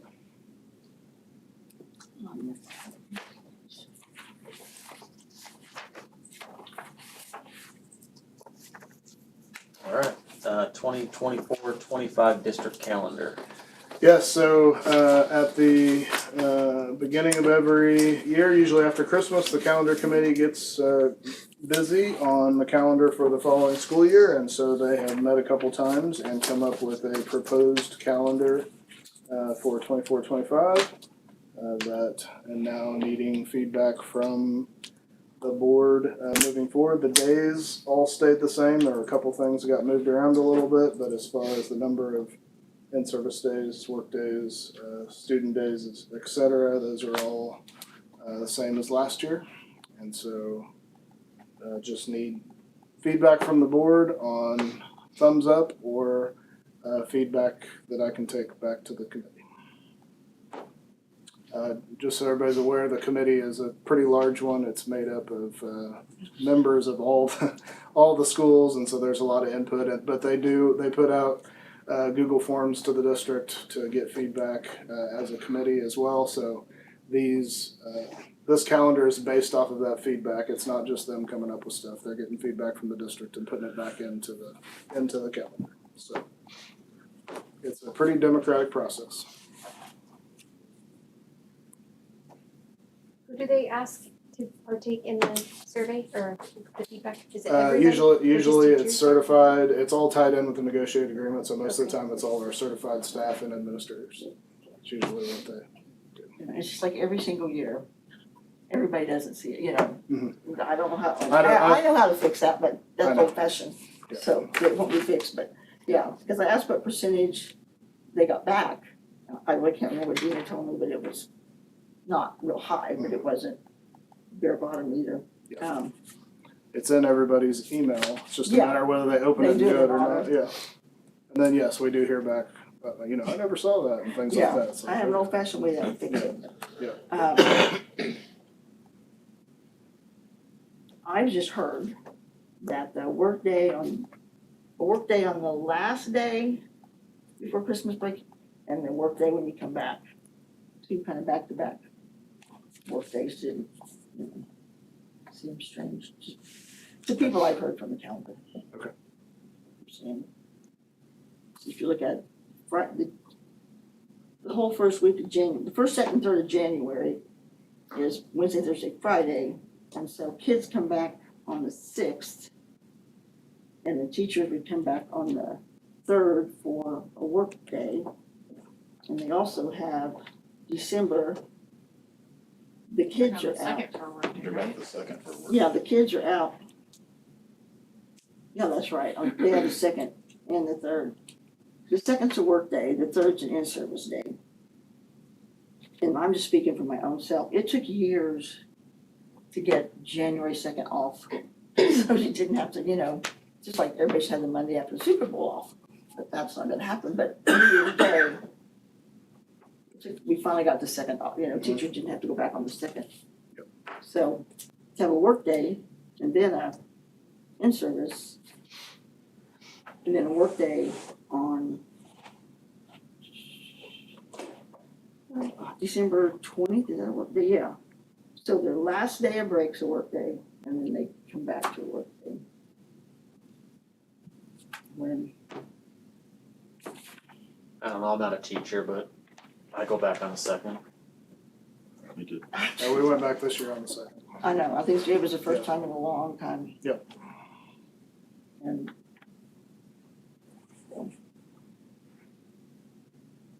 I think they should. I mean, if you don't do the second and third, then you're gonna get 2 more days off that month of January for kids.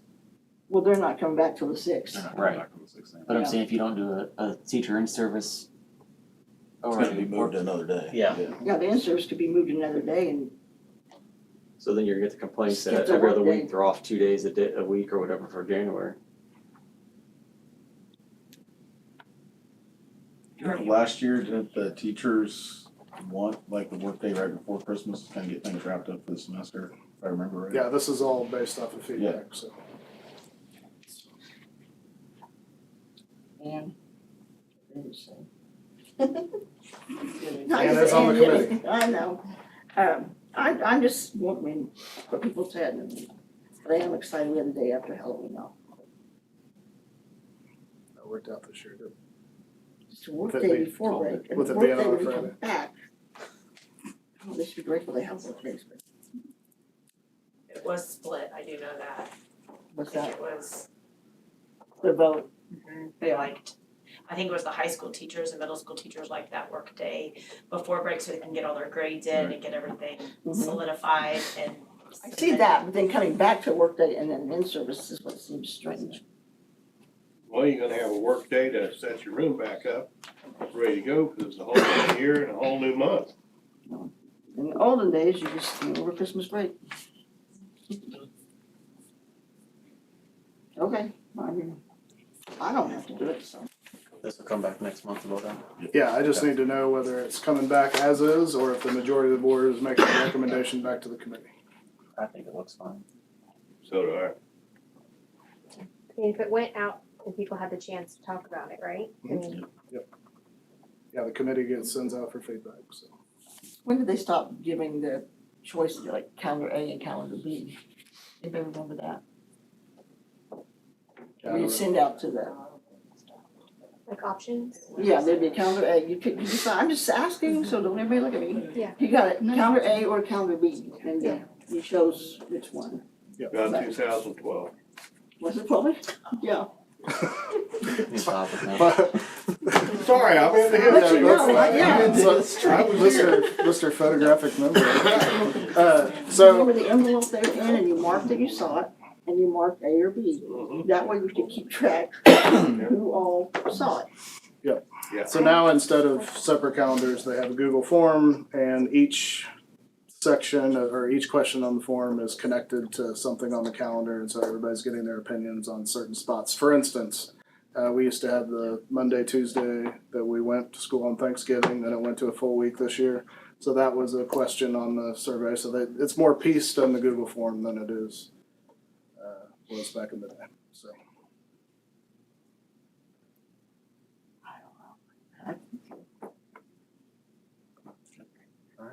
Moving right along. So bring it back as is? I'm good with that. Okay. Yep. I mean, they can still give us their opinions between now and then, right? Who's that? They, as in the teachers, like they can still give input. Sure, Yeah. yeah, they can, probably needs to go to the committee or to the board, either way, but, we could also give you the, some of the feedback from the Google form, if that made It would be nice to know Yeah, I what think percent that'd be saw nice, it. cause I mean, I don't know. I have no idea. I have no idea what anybody wanted to say. It'd be nice to have a percent of how many people saw it. Yeah, actually I just filled it wanna out. see the comments, see the numbers, like, I'm not in these committees, so I don't really know, I'm just going off of hearsay, I don't know. Yep. So the Yeah, more Dina information. I has can some of see. those They things just had broken one down. meeting, didn't they? Two. Yep, they met to form the Google form, and then they met to form the Why do calendar, we have committees? Let's just do those. so. God, Jason. Not everybody sees it though. Okay, so that we're all on the same page, I'm gonna bring back next month the calendar as is, but I'm also going to put in your packet information from the committee. And then if we end up, Yeah, I think the next step is if the teachers have issues, go to the committee, not us, because if not, it's gonna prolong another month. Yeah. And let the committee bring it That's to a us. very good I point, agree yeah. with that, like, just go to the committee, just make it known, like, I guess now's your chance. I'm more concerned to make sure that all the teachers have seen this That's what I'm worried. and like what they see than we do. Isn't that what the committee did though? I mean, didn't the committee yeah, they send get it out? I make a motion voices. to approve the calendar. I'll second that.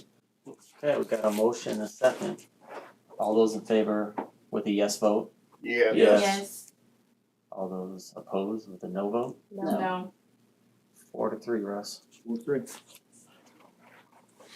Okay.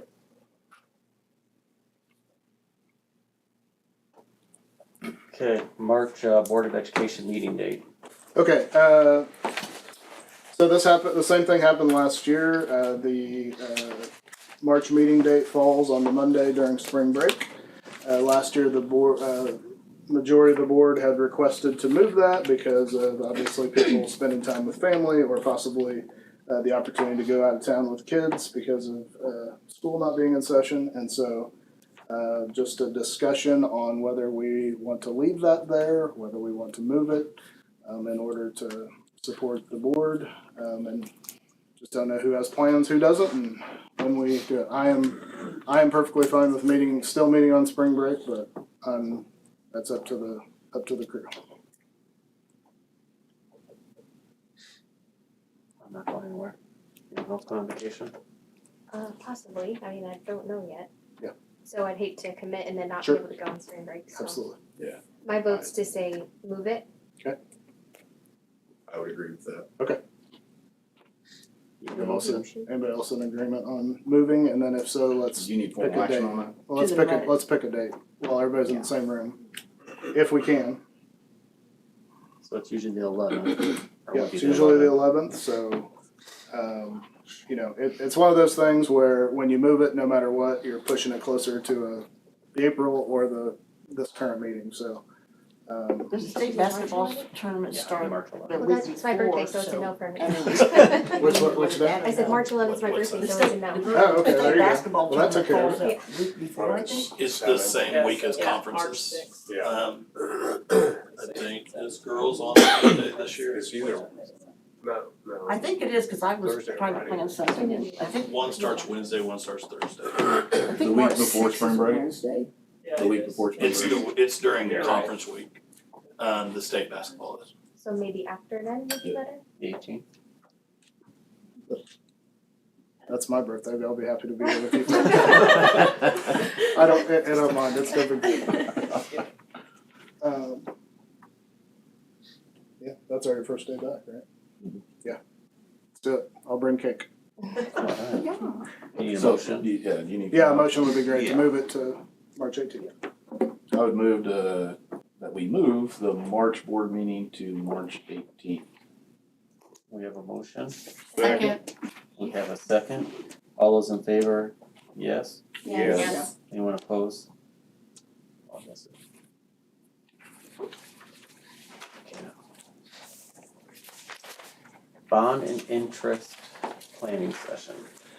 Yes, so one of the district goals that is in place is to discuss when the bonds come off for our big bond issue that happened back in the early 2000s that built our high school and remodeled the middle school and all that. Those bonds are being paid off here in the next couple years, and so one of the district goals that is on there is to discuss and talk about whether the board is interested in heading into a discussion of a bond issue when that comes off, since we'll have taxes being different at that point and the options available when that happens.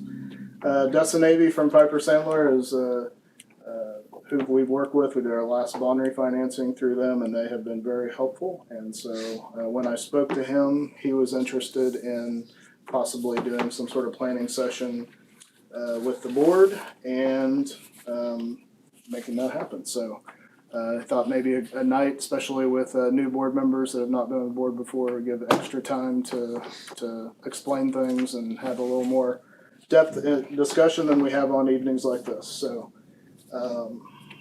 and even more importantly, we need to take a board picture. It'd be a good night for that to happen. So. No, it would not. Oh no, you're going to be gone. That's I'll right. be gone. Okay, Sorry. never mind. We should have set that up tonight then. I forgot about that. Sorry, Andrea. So anyway, just wanting to set that up, and then Andrea can meet by phone. What day did you say? I did not say one, but one of the things. Sorry. February 26th. Sorry. February 26th is the one that I put in the notes, which is 2 weeks from tonight, and as an option. That's just throwing it out there as an option. So I will not be available. Okay.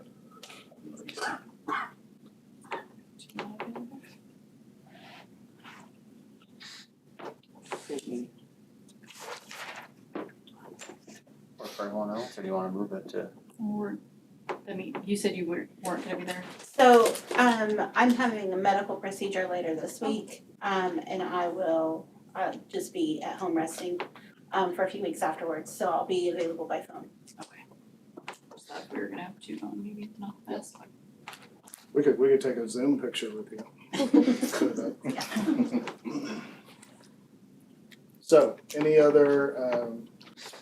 I know Dustin was available on the 26th. Whatever date the board is, I will have to check with him and see what's available. So.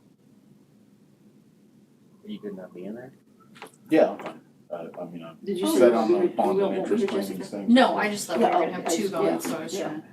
Yeah, I'm fine. Let's just leave it there. Leave it If Andrea 26. can do it over. Yeah, I'll be Oh, on the okay. phone, yeah. Yeah, 26 will be fine. Jason, can you do phone that night or no? No, I'm gonna be in DC that night, so. Okay.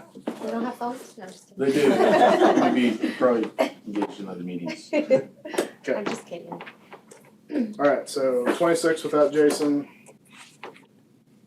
Because I know Dustin's available, so that's good.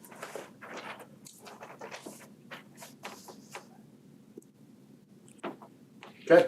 Perfect. Next up, Superintendent's Council.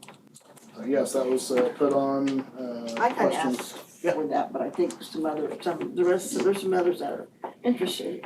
Okay. First of all, how many times, is this the first time you guys met this year? Or? Okay. I know last year, I remember asking if we could just kind of like have a report afterwards, what they, what's the point of it if we don't hear what they're interested in? And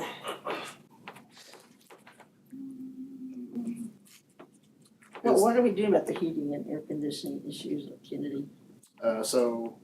It's gonna be, it's a big ticket fix. So it's either gonna be the bond issue we're talking about or getting bids on making that happen. Have we headed down that road? Yes, they've gone around and got, he said by the March meeting, most likely they'll have, a lot of our big ticket items, that the facility committee, we walked around and kind of got ideas of what need to be done when it goes to HVAC, roofs, windows, and those kind of things. But yes, Kennedy is definitely top of the list. Kennedy and Eisenhower both run the exact same HVAC system that got put in with a bond issue in 12, something like that, with a safe and secure bond issue, I believe. And it has, especially at Kennedy, for whatever reason, even though they're the same system, and there's been problems at both, but has been very troublesome, especially on the days where it was crazy cold outside. And so we are very blessed to have Mike Cliffman on staff and our maintenance guys, and they try to Band-Aid it best they can and keep it going. But it's definitely something that needs looked at and replaced. One of the great things that happened, you can call it great or not great, is that Fort Scott School District in southeast Kansas, they had the exact same thing happen. They bought this HVAC system, was running in their buildings around the same time we did, and they finally decided to scrap it. They were tired of messing with it. And so Mike and his guys took a trailer to Fort Scott, hauled back all kinds of parts, and so now we're piecing out parts without having to buy those and without labor And so that's been very helpful on Darcy and the budget, so. How did you know they were available? I mean, Mike just through networking. Yeah, Okay. Mike just got that. Just knew the guy over there. cool. So, yep. Okay, but do they still have to use space heaters at Kennedy if they need them? Yeah, and I know that Mike was working on, there were some issues with those also thrown breakers. Oh, yeah. And so he was working on, last time I talked to him, he was trying to work on troubleshooting that. So, but yeah, we're aware of that. But it's definitely not a quick fix and definitely an expensive fix, so. One thing that was missing was, that we were worried about the district culture because of the way negotiations went and insurance and everything. But since we're on district culture, I think we have a problem everywhere with our district culture. I don't know how we fix that, I don't know, but I think it's something we do need to look at. Because we just have teachers leaving left and right, middle of the year. I think our district culture we need to look at what we can do to fix it. Do we do any kind of exit interviews with teachers when they leave, or do we just get whatever they tell us in their Yeah, resignation? Darcy's working on, we did some last year and then Darcy's working on an even bigger process. We just talked about that today, actually. Yeah, we're talking about doing some actual on-site, instead of just sending out a Google form, actually Yes. bringing them in and giving feedback and trying to get some answers that way, is what we were looking at doing. So heading in that direction. Still having the same kind of questions, obviously, but face-to-face, I think, speaks more than just sending out a Google form. Sorry to see you're leaving, would you be willing to answer that? And then, And that's why we discussed it. I brought that up. It says that you're worried about that, but, Yeah. and I see that being on negotiations, but I just feel the culture everywhere, we just need to see what we can do to bring things up. Does anybody else hear that? About the culture in places? Yeah, that's why I'm glad she brought up the exit interview, because that was something that was on my list for board comments. I think that's a big part. And then it says the issues were resolved at Eisenhower about speech. Do we have, does that mean, sounds like kids haven't had speech or? Terry, you want to speak to that? What happened was just, we started the year with 2 speech paths for 4 elementaries. And that's just too much work for them. And as soon as we got it, being new, I had to come in and look at the whole situation. So what we've done is we've outsourced. Kennedy now has 1 person doing Kennedy and making up those times that our other person wasn't able to go over there because we didn't account, well, I don't know what happened, but when she was on maternity leave, she had 3 buildings. Yeah. And we didn't have the appropriate coverage. And on top of that, we only had 1 person doing that, which was just too much for them. And it's really important because we have 2 really good speech paths and we don't want to lose them. And so talking with them and working with them, we're kind of spreading that out. So that has been rectified there. We're gonna need to make compensatory services up at Washington and Eisenhower, because having the one at Kennedy, she can do nows and make those times up. And so we're working to try to get someone else to come in to finish and make sure all those services have been given and that kids are meeting where they need to go. So, are you saying there's kids that didn't receive their services? So what has happened, it wasn't like weeks and weeks and weeks. It was like they just missed here because one person was doing 3 schools. So, and trying to do all their evaluations and then doing all the IEP meetings, the times just, there wasn't enough time in the day to get them in. And when I figured that out, by the time I figured that out, that's why we went to getting someone to go to Kennedy and then trying to make those minutes up. Or have a letter to go out that I need to get okayed to go out to make sure those services are done and how we're gonna do them. So parents are being notified that They are going to be notified as soon as I get it okay through. I went to Hayesville to see what they did letter-wise, to make sure the parents understood and what we're trying to do with it. How much time went by before, or how many weeks did they miss in services? I have more of minutes, per kid. Okay. So Allie, who is our speech path at Washington Eisenhower and was at Kennedy, kept track of that meticulously. Lincoln wasn't as much because we had that speech path was at Lincoln and had SCA.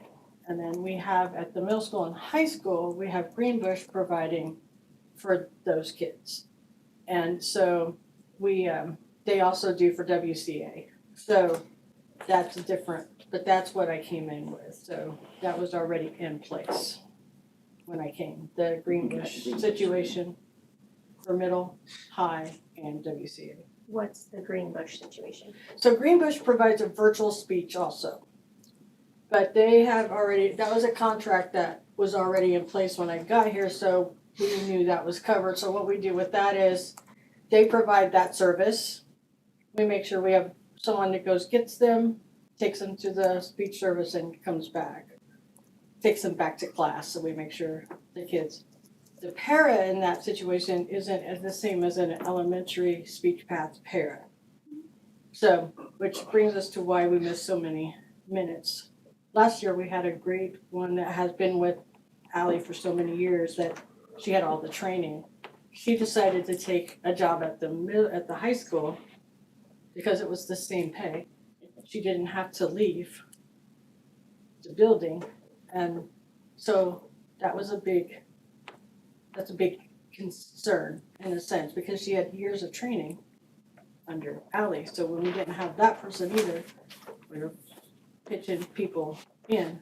Speech path paras need to be very well trained because they are providing the service when our speech path they're providing that. The speech path trains them, tells them what to do and how to do it. So when we're paying the same for that, and it's so much stress on people too, because you're there teaching kids and they take it very seriously. And so for her, for the person that went to the high school, it was just a move she needed for herself. So those are the type of things that we're dealing with when elementary para with the elementary speech. Does any of that make sense, or did I skip over? So Greenbush does middle school, high school, WCA. Lincoln is done by Krista M. and also does SCA. I've also asked Krista to take the middle school functional kids that are on AAC devices so that our speech kids that are on AAC devices at the middle school aren't getting a virtual therapist.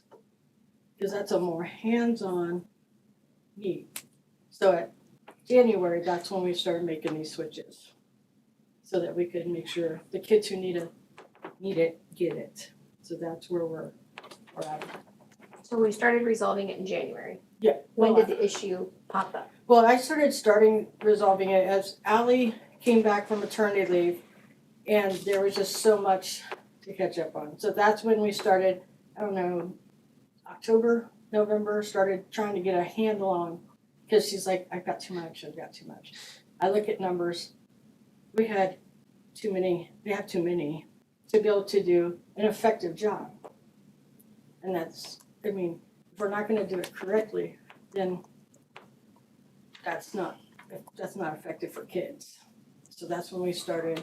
In December, I worked with Darcy, helped me with the budget part of it and how we could get those resources. So currently, we have virtual at middle school, high school, WCA.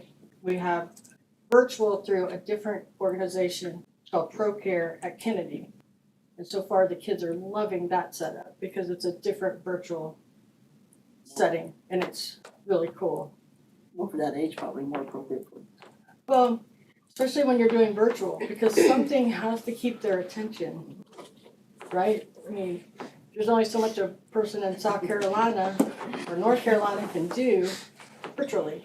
And so, but they have a really cool setup, which I'll be glad to give you all the information on because it's brilliant on how they're doing it. But that's where we are I don't know if that's helpful or not helpful.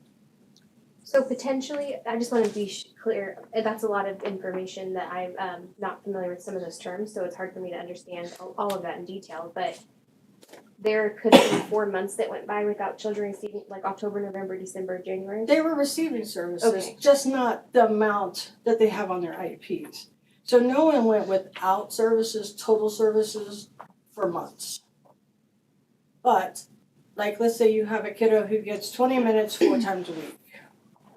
Right, well, the speech path may only saw them 2 times a week.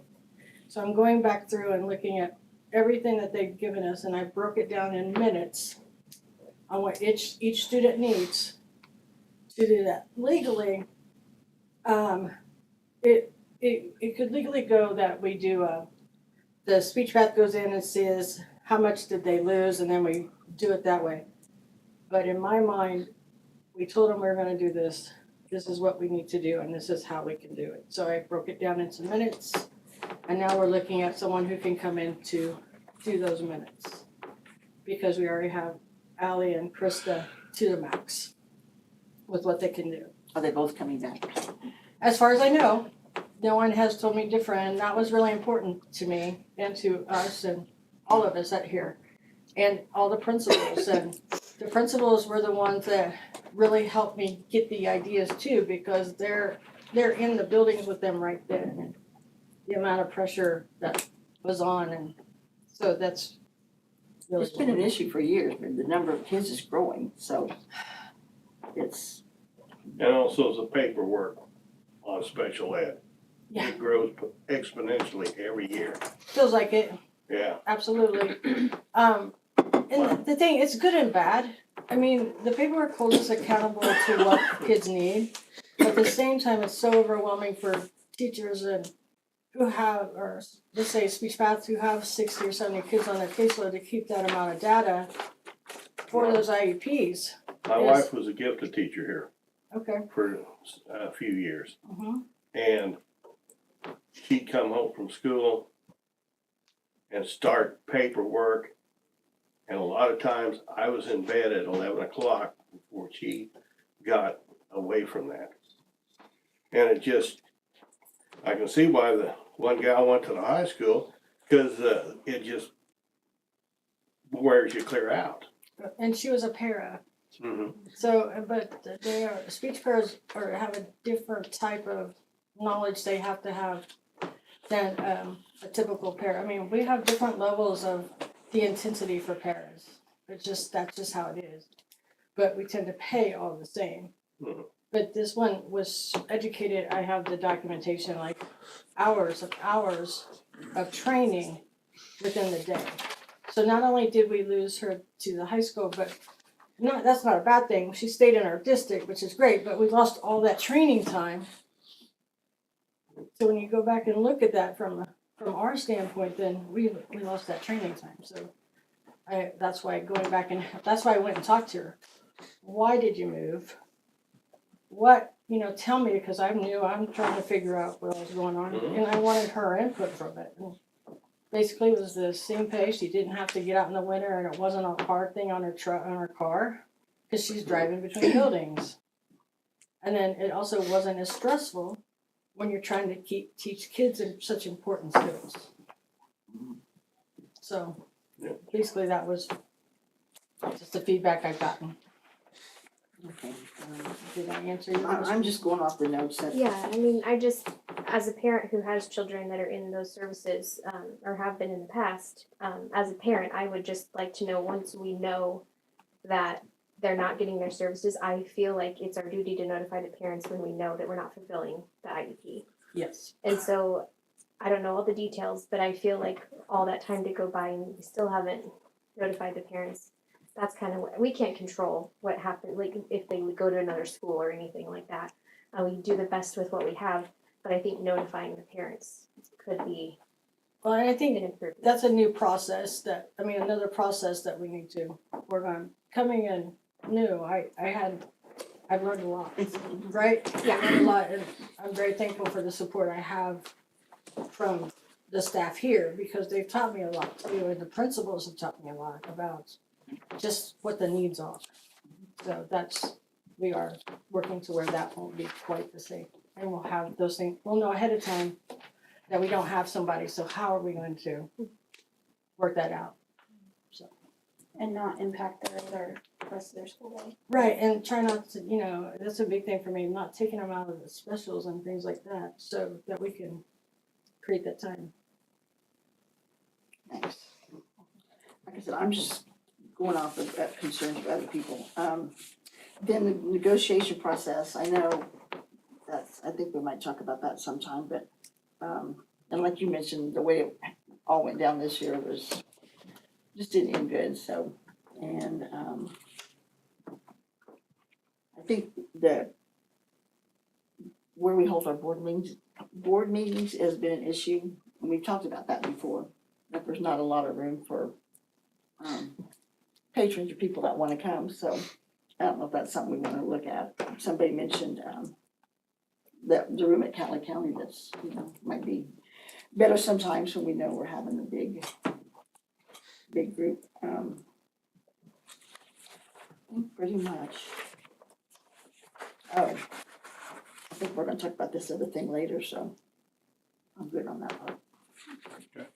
We put we put superintendent's council together to have a regular flowback communication between the buildings and the teachers at the buildings to the superintendent. And so it is literally a group of representatives across the district. We sit down, we think tank, different things, and have just different discussion items, and then they take those back to the building. So it's just good communication conversation that allows for that to go. It allows those people to be super comfortable in the room because they get used to doing that month after month, and so it's also good, really good feedback for us. Usually Jen's there, Russ is there, and we're just getting feedback and talking. So I really enjoy it.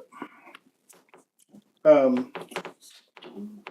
had something else I was going to say, and it's gone. So that is where that comes from. If the majority of the board wants notes on that each month, I'd be happy to. They get sprinkled in anyway with notes that I write, but if that's something that you want specific notes on every time we do it, then be happy to provide.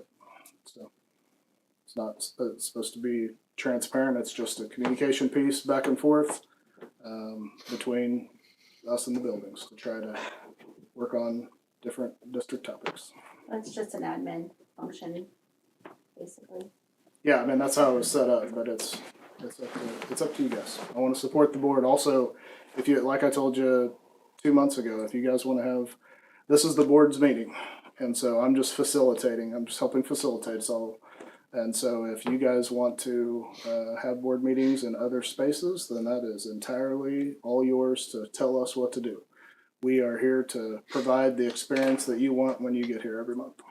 So I think a lot of the communication and transparency, you get the feedback, you and Jen get the feedback, but I think, I think they think that's where the buck always stops. That nobody else ever hears or knows what's going on, which creates this culture that's negative. So that's why I thought it was important to know what is said at the superintendent's council. I'd like, if we're gonna vote on it, I'd like to see as much information, not that I don't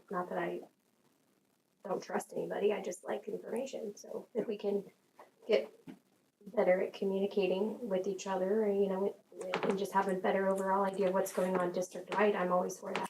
sure, it's whatever you guys want. I agree with Andrea. I think it's an administration function. It's what we hire you to do.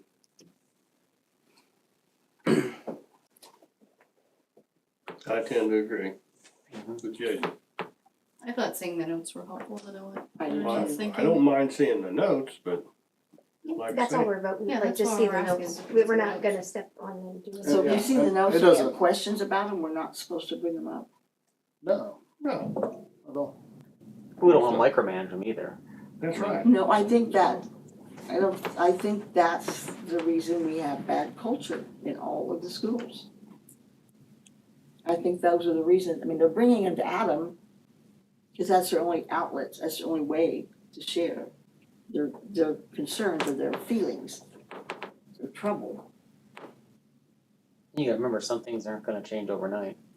Takes time, you have to put Yeah, things I in mean, but you have to place. start somewhere, and I think listening to the teachers is a huge part of And that's changing why, that culture. and that's why the system's in place. I mean, that's Which system?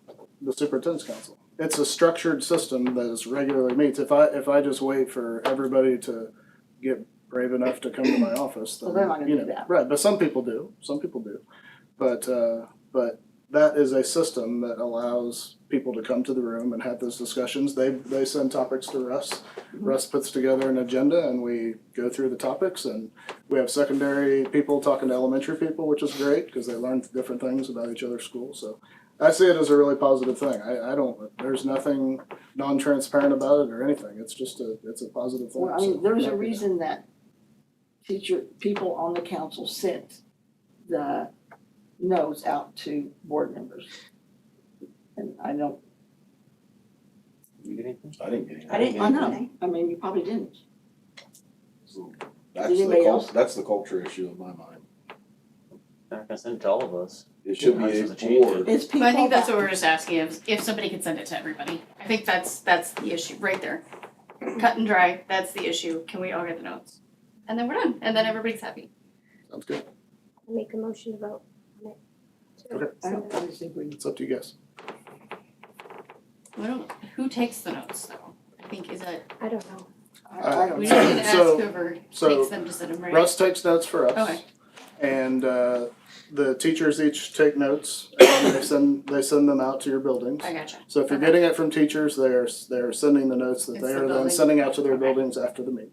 So it's supposed to be a transparent back and forth process where it goes from the building back to the representatives, back to us. We I see. discuss Okay. things, we come up with ideas, it goes back and forth. So that's the way it's set up. It's supposed to be a helpful I just think it would increase communication across the district. I mean, from, So I'm just gonna say, since we're talking about communication, I think we might need a refresher course on the communication hierarchy. Those teachers should be communicating with their administrators, who should be communicating with you, who should be communicating with us. I mean, that's the way the system's supposed to be set up. And it's really disappointing that the teachers are not communicating with their administrators and not communicating to their superintendent and going around all that and going straight to the board. Or individual board members, which is even more alarming. I think there's a reason for that, but. Well, as far as the teachers on the council, they show up to communicate with me every time. It's not a paid position. They are there because they want to be there. And it's after school. They stay here until, we're here until 5:30 at night sometimes with their family. So they are there to communicate on purpose. So those people are not, if they send notes out, then that's on them. But I don't feel like they don't feel like they're in a situation where they're able to communicate. So. It's a positive thing. We're talking about a very It is. positive Yeah, system. it is. It's not It is. there's not any intention of anything other than that. So,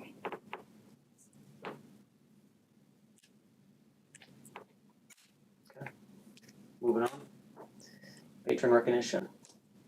yes, last month the board member brought up the wanting discussion on the patron recognition process. We have at the beginning of a meeting, the board, if I remember my history correct, probably, this is my 5th year, maybe 6-7 years ago, the patron had to sign up 7 days before a board meeting to speak to the board.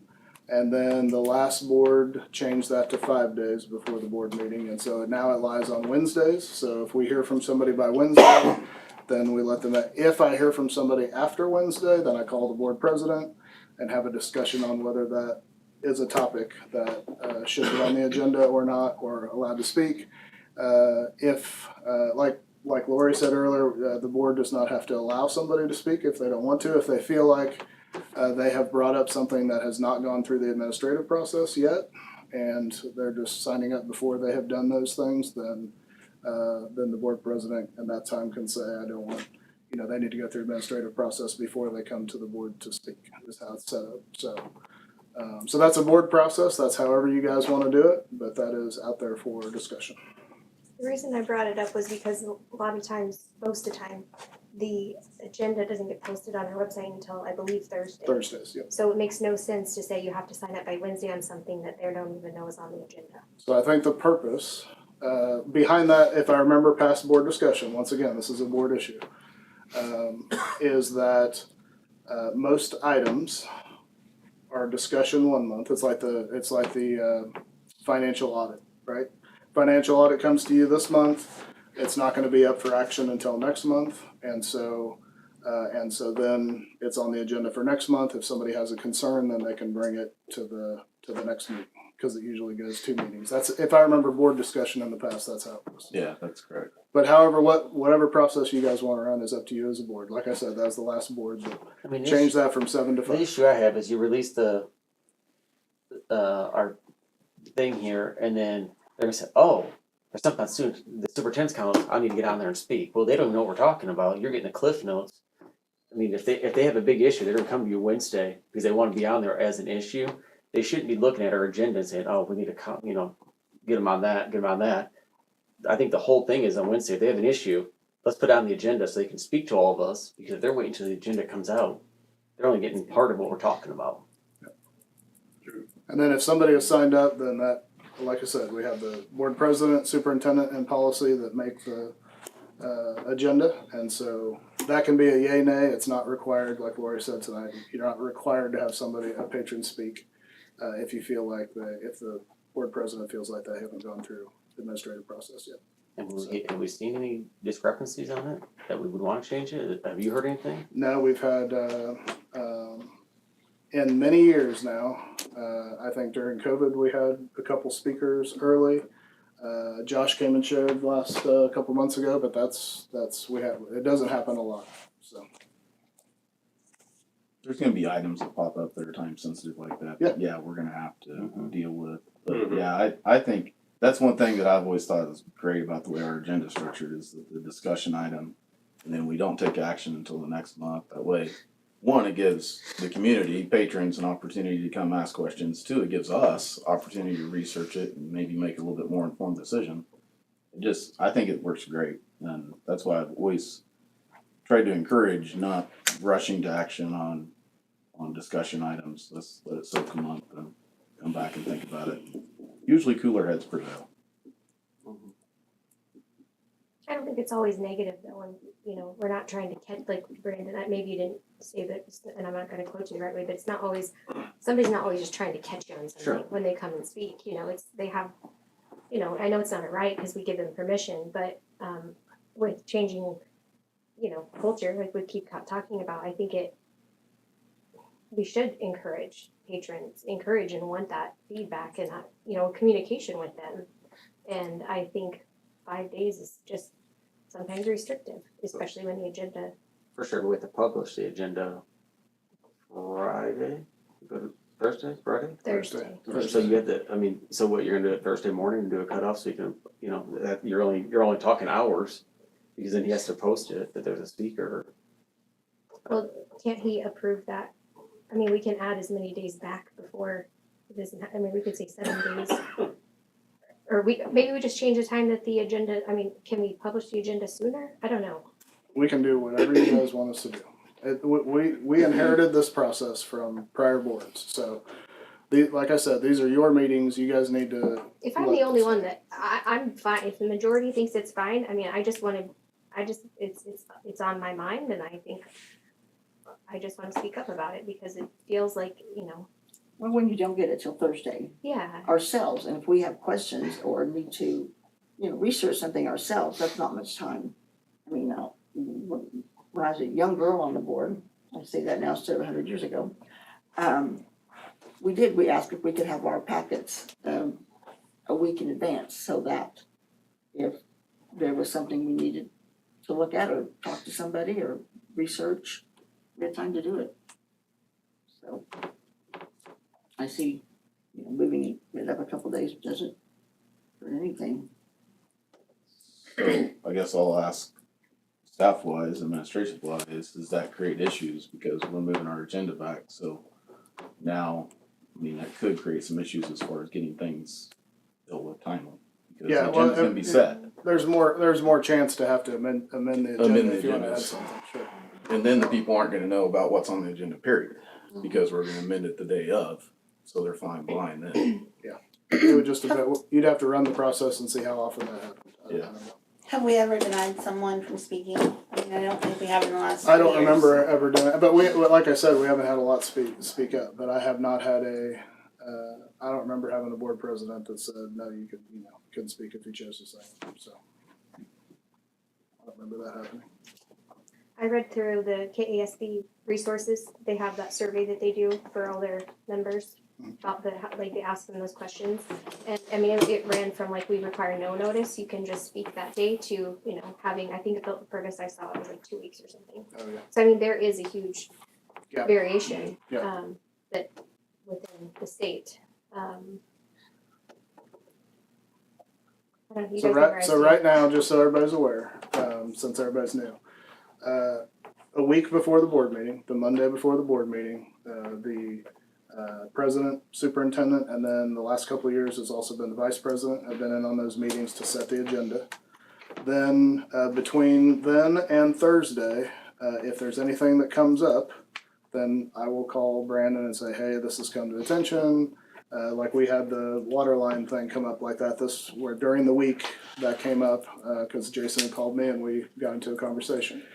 And then on Thursday, Russ and I finalize with the board president the agenda. We send it out, and then we are also working on the packet and getting everything together. And then on the next day, we release all your information so that you have Friday, Saturday. Except for this week when I had Saturday was a need this time, but we always try to get it on Friday, so you have Friday, Saturday, Sunday, and then Monday up until the board meeting to review things. So that's the current process. All of that is negotiable and changeable by the board as needed, but that's just what we inherited. So you have a preliminary agenda on Monday. Yes, we have a preliminary agenda on Monday. Can we get that? Sure. That would at least give us a If you get a few Yeah, if more we put days that out of as heads a- up. I agree. As a preliminary tentative Here's agenda. what was worked on today, type thing.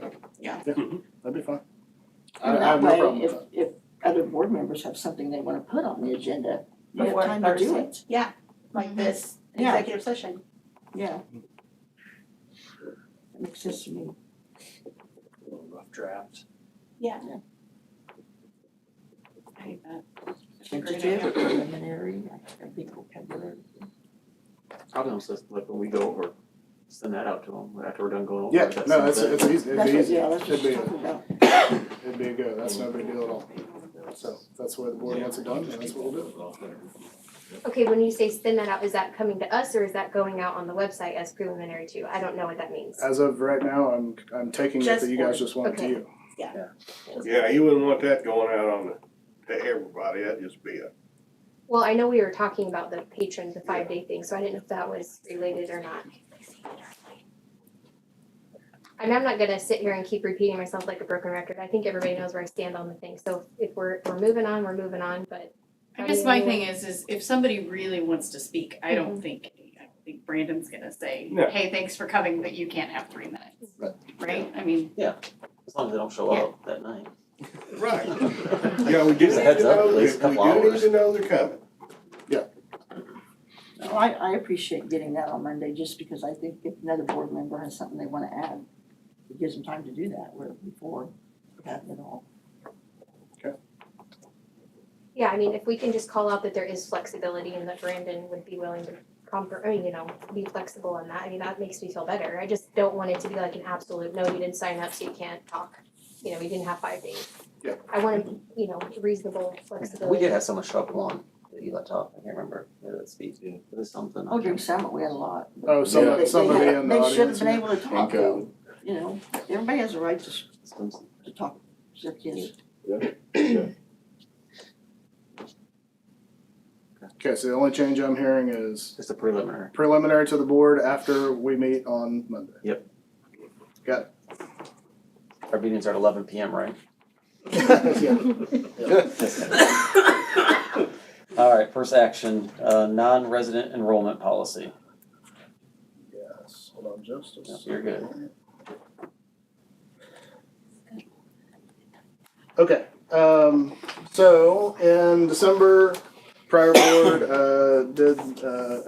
approved, as they needed to legislatively, the non-resident enrollment policy, then pushed that through our attorney, Lori, and so she chicken scratched on it, and then we discussed that with the policy council, or policy committee. The changes are very minimal, but she did feel like those were important changes.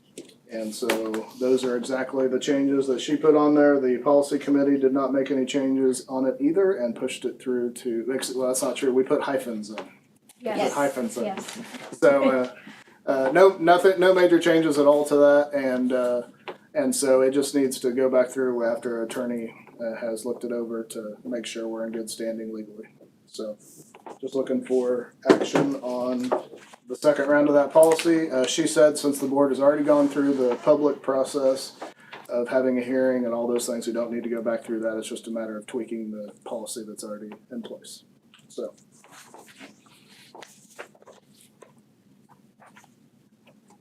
Do you want a motion on that, or you want? Yeah, action on that would be great. So we can put that into. You wanna make a motion on that?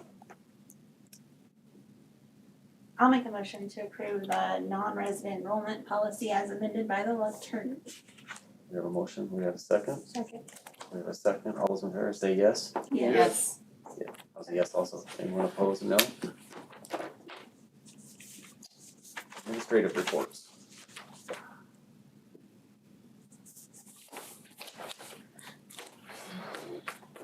Chat. Besides. Well, as you can see in my report, we have a lot of things going on. Sorry if I sound like an old lawnmower here. Screaming like Patrick Mahomes. Just like the young lady that was here. CTE and our showcase and market day, and we've got a literacy night coming up, excuse me. Just some good things coming up. State assessments around the corner. I'm gonna disagree a little bit. I took a certain, I'm sorry. I think, we've worked awful hard in the last year and a half, and I actually think the culture at the middle school is I do too. pretty good. And, nothing's perfect, and there's still a lot of work we have to do, but, we sent a survey out at the end of I think right before we went to break, and it actually came back pretty positive, and so, we try to keep teachers on the forefront and do a lot of things for them, and so, but I even think with the kids and stuff too. Anyway, I apologize, I should have commended you on your work. I'm serious. You have it's really good. It's a team effort, so. Yeah, it is. I got a great AP here. And I've heard great things from the teachers about you, Mr. Meyer. Like, they appreciate the positive reinforcement in the snack cart and all of that. And I even saw that in your update, where you're calling out great teachers and you're acknowledging them. So giving us more information like the teacher spotlight. I agree. I think the middle school culture is really good. And I'll just reiterate, it's a group effort. I mean, we have our front office with Ofty and Sammy, and when Ellie's over there, we have a great group, and anyway, it's just, I think we have a lot of good things going on, so I feel good about it. Agreed.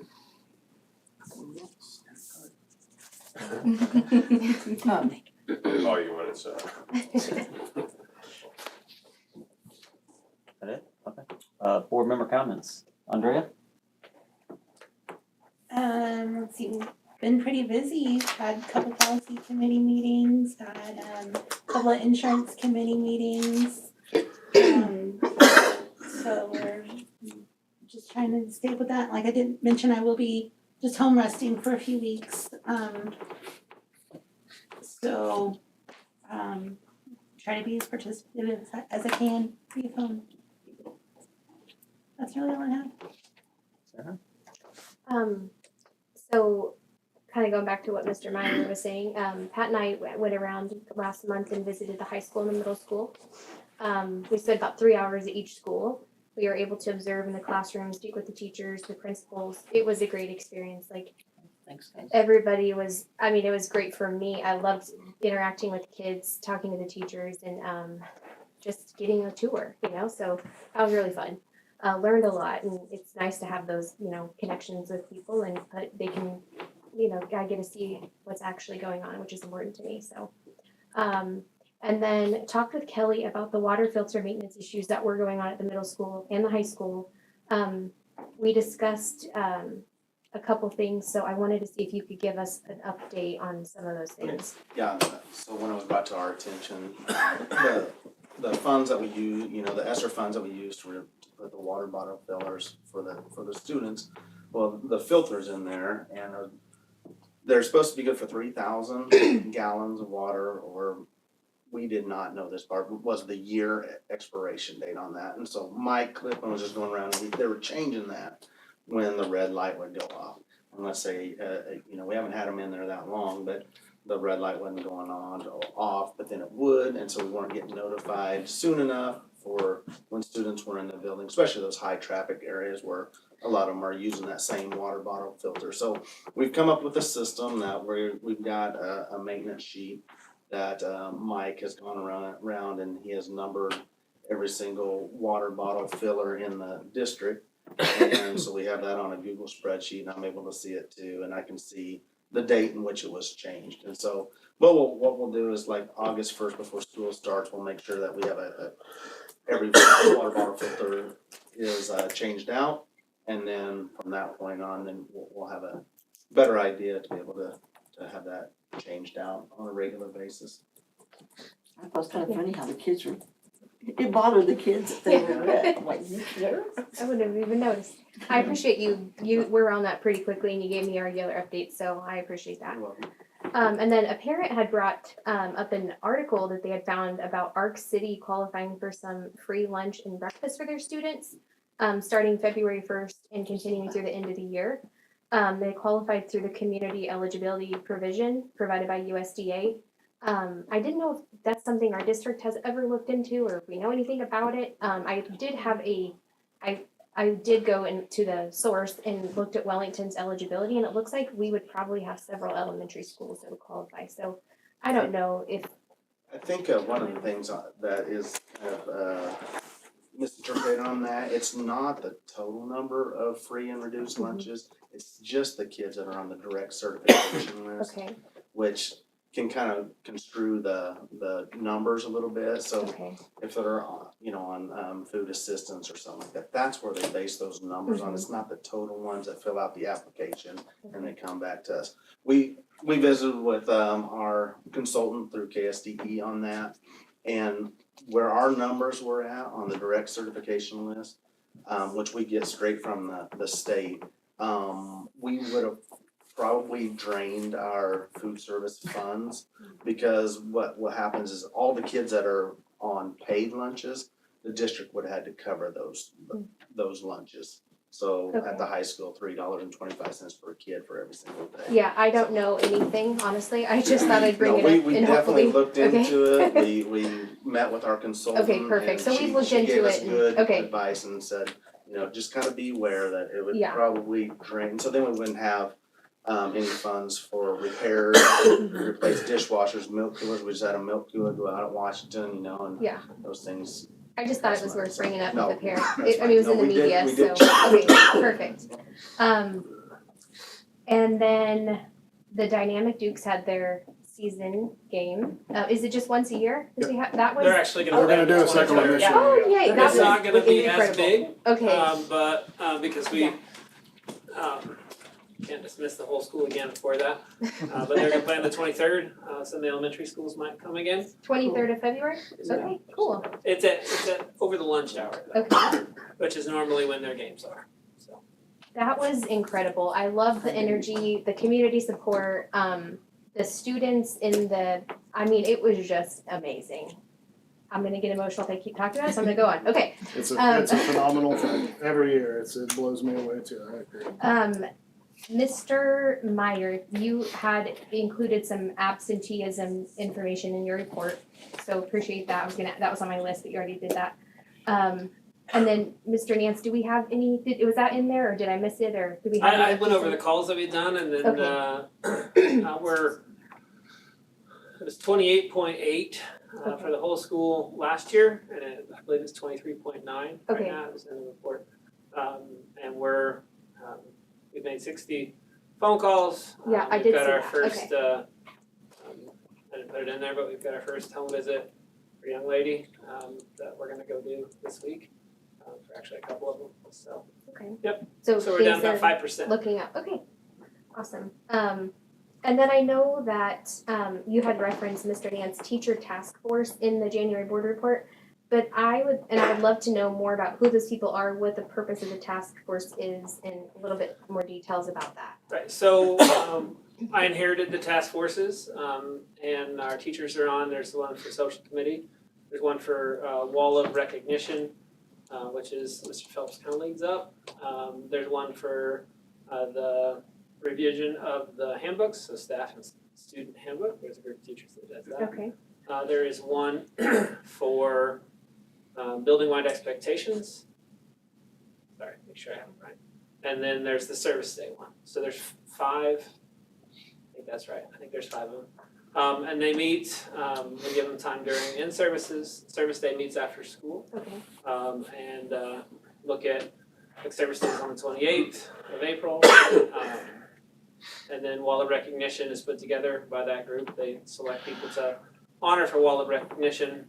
The building-wide expectations, they go over our achieve, look at common area assessments, how students are behaving, and then look at our building-wide expectations. Are we teaching those things to kids when we go to an assembly? Do they know what's expected of them there, what that looks like in the classroom, in the hallways, in the bathrooms, and things like that? Okay. There's a lot of stuff for me to learn, so Yeah, I'm all good. trying to document it all and reference it. So I had asked Adam about this, but I haven't gotten the answer just because I told him, I said, you can answer me at the meeting night. But I know that honor roll has been a topic with parents, and it feels like it did go away. I don't know if it did, but I would like to know what the status of that is. And these gentlemen can tell you, because we just discussed it, so if you guys wanna give an So- update on that discussion? The last person, as I understand it, that did it efficiently at our school was Mrs. Linda Yates. She's been gone for a while. And so I know they have a book of hers and they have a jump drive. And I know that Mrs. Alton, our registrar, has gone through and gotten that information and has gotten it for us to put out to the papers. So Okay. it's just not a process that I, as building principal, remembered we need to do. I know we talked about it last year, or the year before last, when we had another registrar. And so it's just something we dropped as the high school, and that's on me. And so it's done into Russ, and it'll go out to the news outlets soon.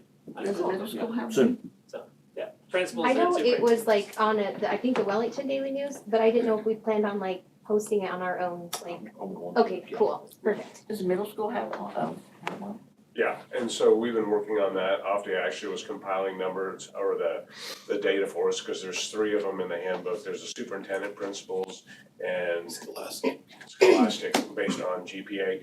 And so we put the list together, and then we can also get that to you, Russ. I was actually getting it to Kristen and White, and she was gonna put it on. That's fine, I can work with her. Okay. Yeah.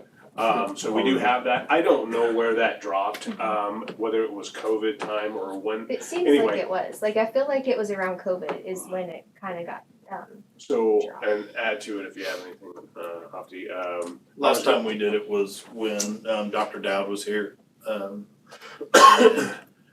I think they used to do it quite a bit. It's always been in our handbook. And I know I had told him at the beginning of the year, like, that's something that I think we need to put out there. And it doesn't really say if it's by semester or by year. yeah.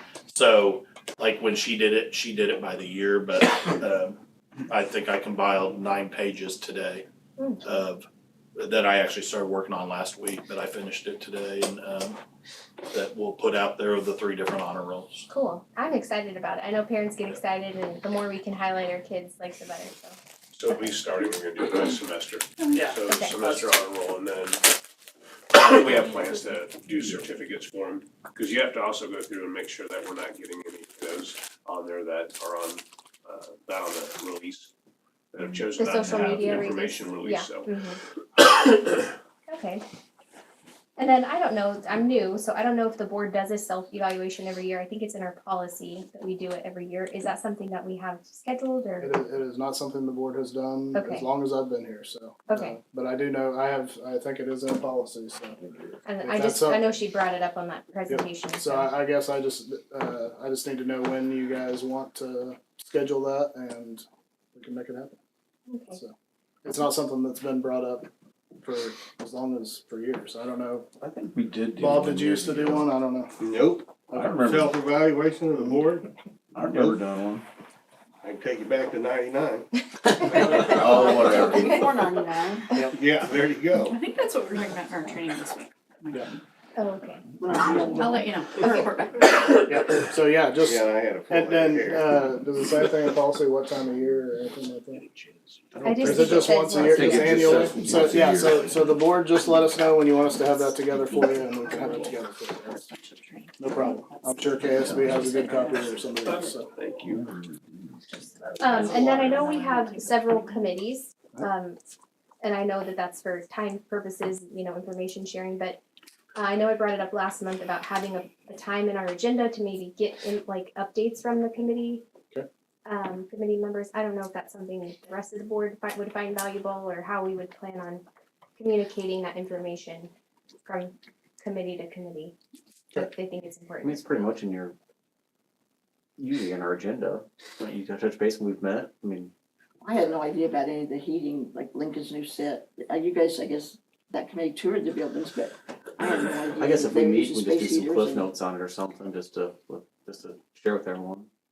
I mean, it's Each kinda- committee, I when should say. somebody comes up to you, Yeah. Or even just like a spot on like agenda, like, okay, like this policy, or this policy committee is gonna talk about the latest, or, just Yeah. every, just so we know what's, We got Homer. have an idea, Yeah. but. That's all I have. Okay, I just have a few items. Week ago Friday, I attended the annual celebration for the chamber event, and NHS had 9 students there. They were excellent, the best. Those kids worked their tails off. And I told my wife, I said, "You get that every year, because that prevents me from taking the chairs and tables and all that." I mean, they were there setting up. They were serving food. They were cleaning tables. They broke the tables down, stacked the chairs. So kudos to those kids. It looks like the bleachers were cleaned in the high school. Thank you. They were? Yes. They weren't at the wrestling meet, and I came last Friday, and they were clean. They've been mopping Where you everything. walk up, Yeah. The ones It's in been the a long aux time gym on their were, hands or and in cleaning the them. secondary they gym. weren't Friday. My section was. When you walk up to get in to sit down. Looked pretty good. Cause I actually went and picked up my granddaughter from volleyball practice with some amazing little sponges, and I was gonna wipe up that area while I was using practice. And the restrooms look a lot better. We were there for a wrestling tournament. They were nice and clean, and so whoever's doing that did a good job with that. Good. One other thing, the cheers at competition tonight, so I have 2 daughters there, so hopefully it goes well for them. Yeah. Rally in the valley. Rally in the Out valley. in the valley. My son was so happy to go. That's 1,000 people there. Yeah, that's all I have. I feel bad telling the girls, oh, that's good. Kelly, what's going on down at the football field? I saw a little dirt moving down there. Yeah, they're, as soon as it dries up, they should, get that, the excavating part done. He was gonna get here as soon as, the new year started, but the weather just did not allow that to happen. Got so much rain and everything, and the coldness snapped. Looks like they're looking at like sprinkler heads or something Yeah, like that. Is that they what pulled up the old sprinkler heads but those are gonna be repurposed at the Sure. 9th Street baseball field. Okay. And so, the new irrigation will be done as soon as he gets it shaved down for us, and then hopefully get the Bermuda grass in the spring and, get that growing Cool, thanks. as soon as possible. As soon as, we're next on the list, I will say that. For me, I've been going through trainings, catching up on the boardsmanship training that I missed back in November. We've got one more week of that. That's been really great. Communications committee has met twice now. There's a lot, obviously, that we need to work on, but we're tackling the website first. I think Russ is gonna send out some things to kind of get priorities. Why people go to our website, what they want to see out of the website, what will help better organize the website. And then we're going to, Katie Ford is kind of moving some things around now to make it a little easier to navigate. And then eventually we think we're gonna move over to a completely different format. It just kind of depends on what things look like once we get that, and maybe completely rebrand. Just to give it a completely fresh new look, make it easier. While you're on that, can you Yes. get where saves your password?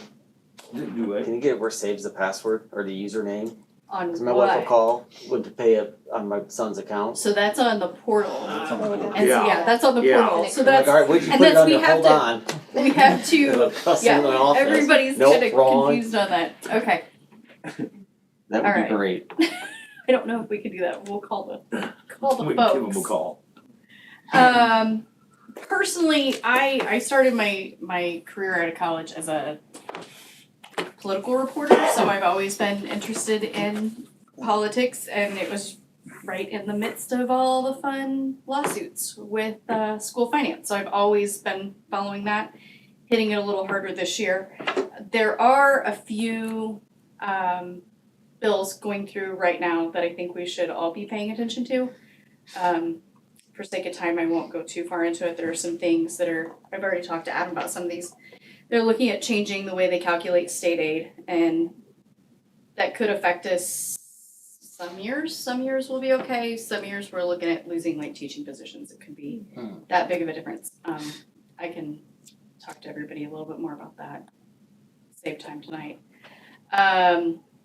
The Gannon decision that set in place our current school funding mechanism, it was passed, it had been under the court's oversight for the past few years. It went back to the legislature this year. The court decided, actually just last week, court decided that the legislature had been doing an okay job keeping it funded, but we're already seeing some bills that are going through that could possibly change some things. Gannon does expire in 2027, so that's something that this board is going to have to look at. And they're already looking at setting up some new task force. Unfortunately, in those bills, there's also things that are gonna rob special ed and things like that. So things that we just really should be paying attention to. I'd be happy to send something to Adam that Adam could send out, or if you wanna know kind of what I'm looking at and concerned about. I do think there are things we need to be, as a board, possibly contacting our local lawmakers about, and making sure that we let them know how it's going to affect Wellington schools. Also, a couple of things happening with open enrollment. I think what we did tonight took care of some of the things that are going through, but there is also something to repeal it all and bring it all back to local control, so something else to keep in mind. There were some tweaks made to the open enrollment policy, but I think what we did tonight actually takes care of what's being looked at now. But there are two bills right now that are going through that would completely repeal. Take it back to what it was. Take it back to what it was and give it back to local control. Somebody must have been mad or something when they did that, somebody else. But there are a lot of things. If anybody has any questions, I'd be happy to answer, talk a little more, send some. I've sent Adam all my concerns, and he lets me know how he thinks they would affect us and what we need to be doing, so. Yeah, I mean, if we have somebody that has your knowledge and expertise, I'd love to learn, from you. So any resources you want to send to us, I'm happy to. I saw the one that shows. Yep. And just so you're aware, when I get updates, I forward them out to you as you see. The one that updates the most, which you get, is the administrator group in Kansas. Often their opinions are within that, so depending on where you are, you may agree, but either way, it still gives you the story of what's going on. So if you read between the lines there, I will also send out KSB stuff when it comes out, and you guys may even get that anyway. So you may some of that stuff may end up doubling up the longer you're on the board, but USA does a good job of almost doing weekly updates, and so that's why I've been sending those. And so that's KSB does do a daily also, just a little Facebook Live rundown that is helpful, and then. You put me on that was helpful, the Facebook page. I also have a subscription to the Speak Capital Journal, if anybody wants me to look up any kind of stories, any coverage that they're doing. They've got a great State House reporter that keeps us updated.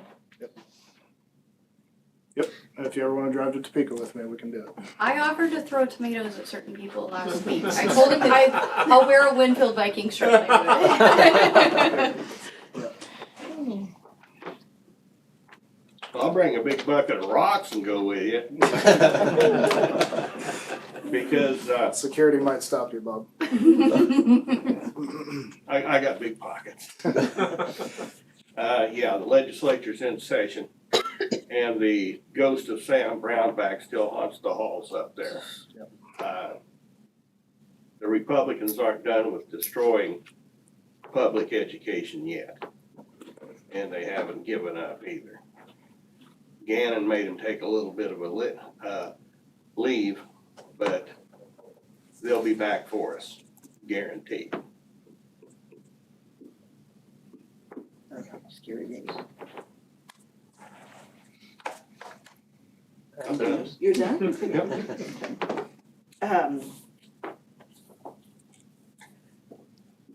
Whatever happened with the greenhouse? For ag, the greenhouse for ag, did they ever get the greenhouse?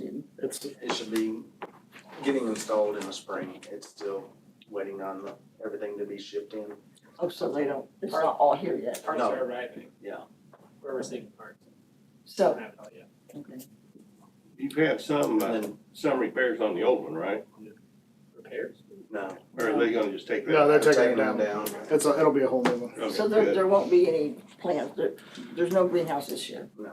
Nothing. That's what she told us. I don't know. Yeah, no plants out. Yeah, They I have, tried to talk to her. they have the hoop house that they got through a Yeah. grant, but they're to put that up, and so they're working on that. Okay. CrewCon, is there any thought to bringing CrewCon back? So, I there know is, Teachers and that I've talked to and students would like to have. there's discussion amongst BLT and surveys sent out to teachers. So, yep, looking at it. I just thought now would be a good time to discuss it because if you start wanting to enroll kids and stuff, you're pretty quick. So maybe next month you can kind of give us a report what they think or how what you're leaning towards or. I Is can that share soon that, share that information with you from the Okay. survey, yeah. I was made aware that, I thought Jen might be here, but just. She's out of town.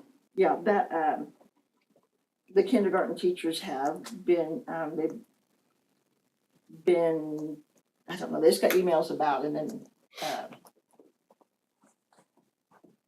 let's see this, how we should push not redshirting kids. And I just wanted to, like, we do not have a no retention policy.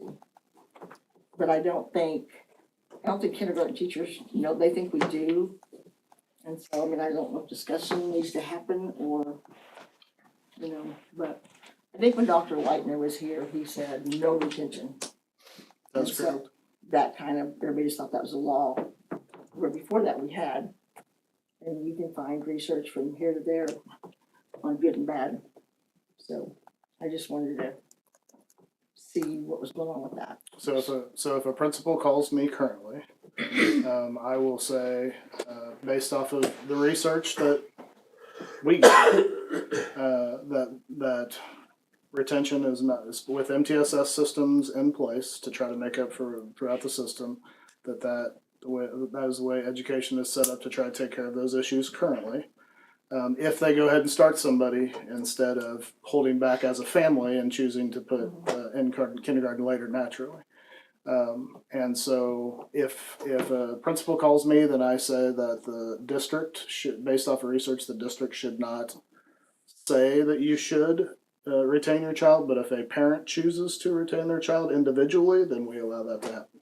So We leave it up to the parent. a teacher can't just bring it up to a parent. We do not have research to recommend that retention. All the is a research good that thing. Jen sent out, she sent out probably 10 years ago, because all of her research was 1991, 1992.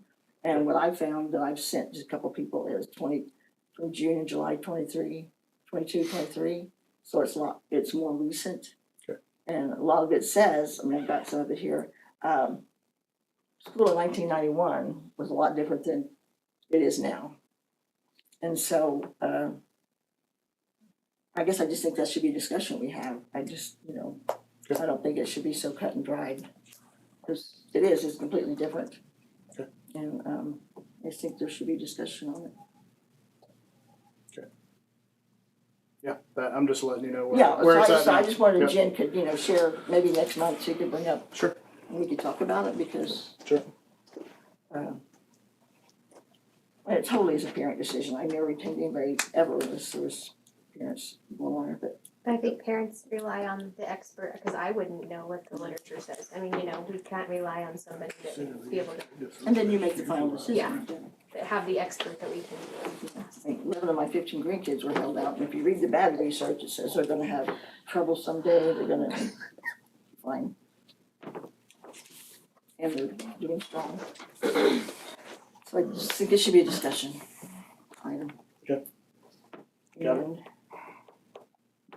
And, how much do the counselors, and this came from talking to someone, how much do our high school counselors share the resources that are out there? Like I had mentioned probably a year or so ago, I had no idea that they could get Pell Grants. Kids in the county could get a Pell Grant.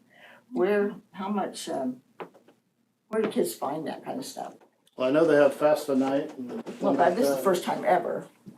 No, they've had that in the past. Okay. The FAFSA night, but JJ will be able to answer that today more Right, than me. so Pell Grants are completely dependent on your W-2, or what you get from FAFSA. Well, I mean, I'm just gonna say, I'm sorry to interrupt you. I mean, I don't need to know. I just wanna make sure parents know that those things are available and how their kid, their student can make sure that they're a not national honor kid, what are they called? When you take all the right Kansas Scholar classes. Completer. Yeah, Kansas Scholar, cause if that's happening or not. Yep. We need to check on that, and, I always bring this up, but I'd like to revisit student-led conferences now that we have new people on the board. That's it. Oh, no, it's not. Congratulations to Kelly, he's now grandpa. Congratulations. Thank you. So, you just love it. So, Okay. Moving on. Pat, will you send me that retention research that you're looking at? yeah, Please. So I can give that to Jen so she can get ready for it. Ready? Okay. I think we're good. I think our first one with executive session should be for the negotiations. We can do 30 minutes on that. 30 minutes, okay. So we're looking to do an executive session on negotiations for 30 minutes with Adam and Darcy. Just return at 8:57. No, I'm sorry, 9:07. I'm gonna need a. So moved. Second. Got a motion and a second. All those in favor say yes. Yes. Yes. Yeah. All those no. All yeses. You like that, didn't you? Yeah. I guess 3 years ago.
Travis, how'd we do? You did great. Alright. 9:07 right now. You're fine, I'm not in a hurry. We're back from executive session, no action was taken. Let's go back into executive session for.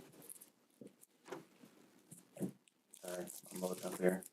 Non-elected personnel, including Adam and Darcy, for 30 minutes. We'll resume at 9:38. Can I get a motion? So moved. Second. Got a motion and a second. All those in favor say yes. Yes. Same sign.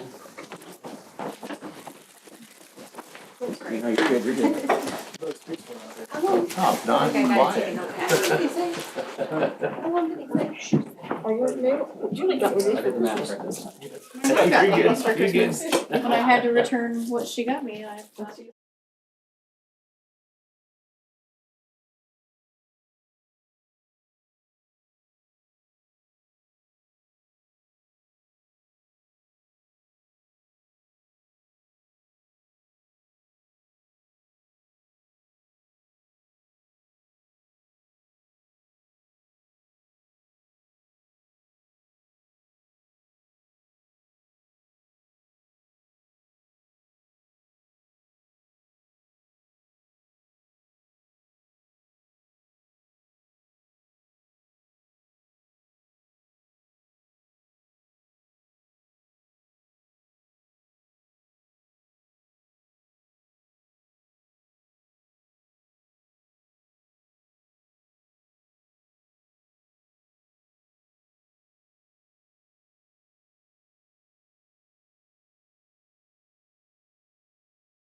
Back in open session, no action was taken. We need to have another executive session with Adam Hatfield. We don't need Darcy. Okay, for 22 minutes. We'll come back at 10. 10 o'clock. Second. Motion and a second. All those in favor say yes. Yes. Yes. Anyone opposed? Pat, you can use my restroom if you need to, in my office. You have your own? Wow. I don't use it, but it's usually cold in there, so. I used the men's the other day. I do that. And I was like, this is a different experience than the women's.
session, no actions taken.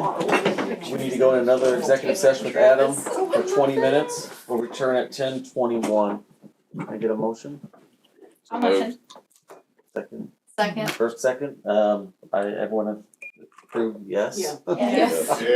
If you want to know. If you guys want to go, refs can't. And we'll take you up on that next one. If you guys want to. How many do we have? I mean, if you guys wanna hear. All of us. Oh, we had I everybody, did send okay. you two. I saw that I got something. It's Thank just you. about You said the, 10:20? the special ed administrators, Kansas special ed administrators Want to take them now? Yeah. view And on then the I'll two keep it in bills the you bank and mentioned. then. Did I'll you let see know the when we one, get I mean, signature. like Or do they you want me put just that to- one in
Back in open session, no actions taken. Except they don't anymore.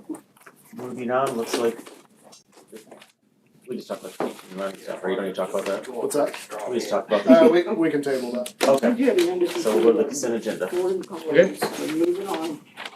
Consent agenda, approve the minutes of the January 11th meeting. Approve payroll and bills. Payroll $1,102,792.47. Bills $1,248,961.28. Transfers at risk $150,000. Vocations $50,000. Personnel, approved new hires. Janice Etter, para at the high school. Lane Harrington, para at Eisenhower. Approved resignations. Brentasia Kramer, para at Eisenhower. Tracy Smith, 6th grade sped at the middle school. Terry Driscoll, 7th grade social studies at the middle school. Jamie Raines, para at the middle school. Courtney Nadir, 5th grade teacher, Lincoln. And Dr. Jennifer Kern, Assistant Superintendent, District Office. And approve transfers and position changes. Sam Foster, middle school functional para to Kennedy speech para and bus para. I make a motion to accept the consent agenda. Is there a motion? Second. Got a second? All those in favor say yes? Yes. Yes. Same sign. Okay, this meeting's adjourned. Thank you all. Sorry for the long meeting. Thanks everyone for staying late. Spending the night with us. I have to call Paige and see if she wants to go to lunch somewhere for birthday. Oh, yeah? Forgotten she's already in bed.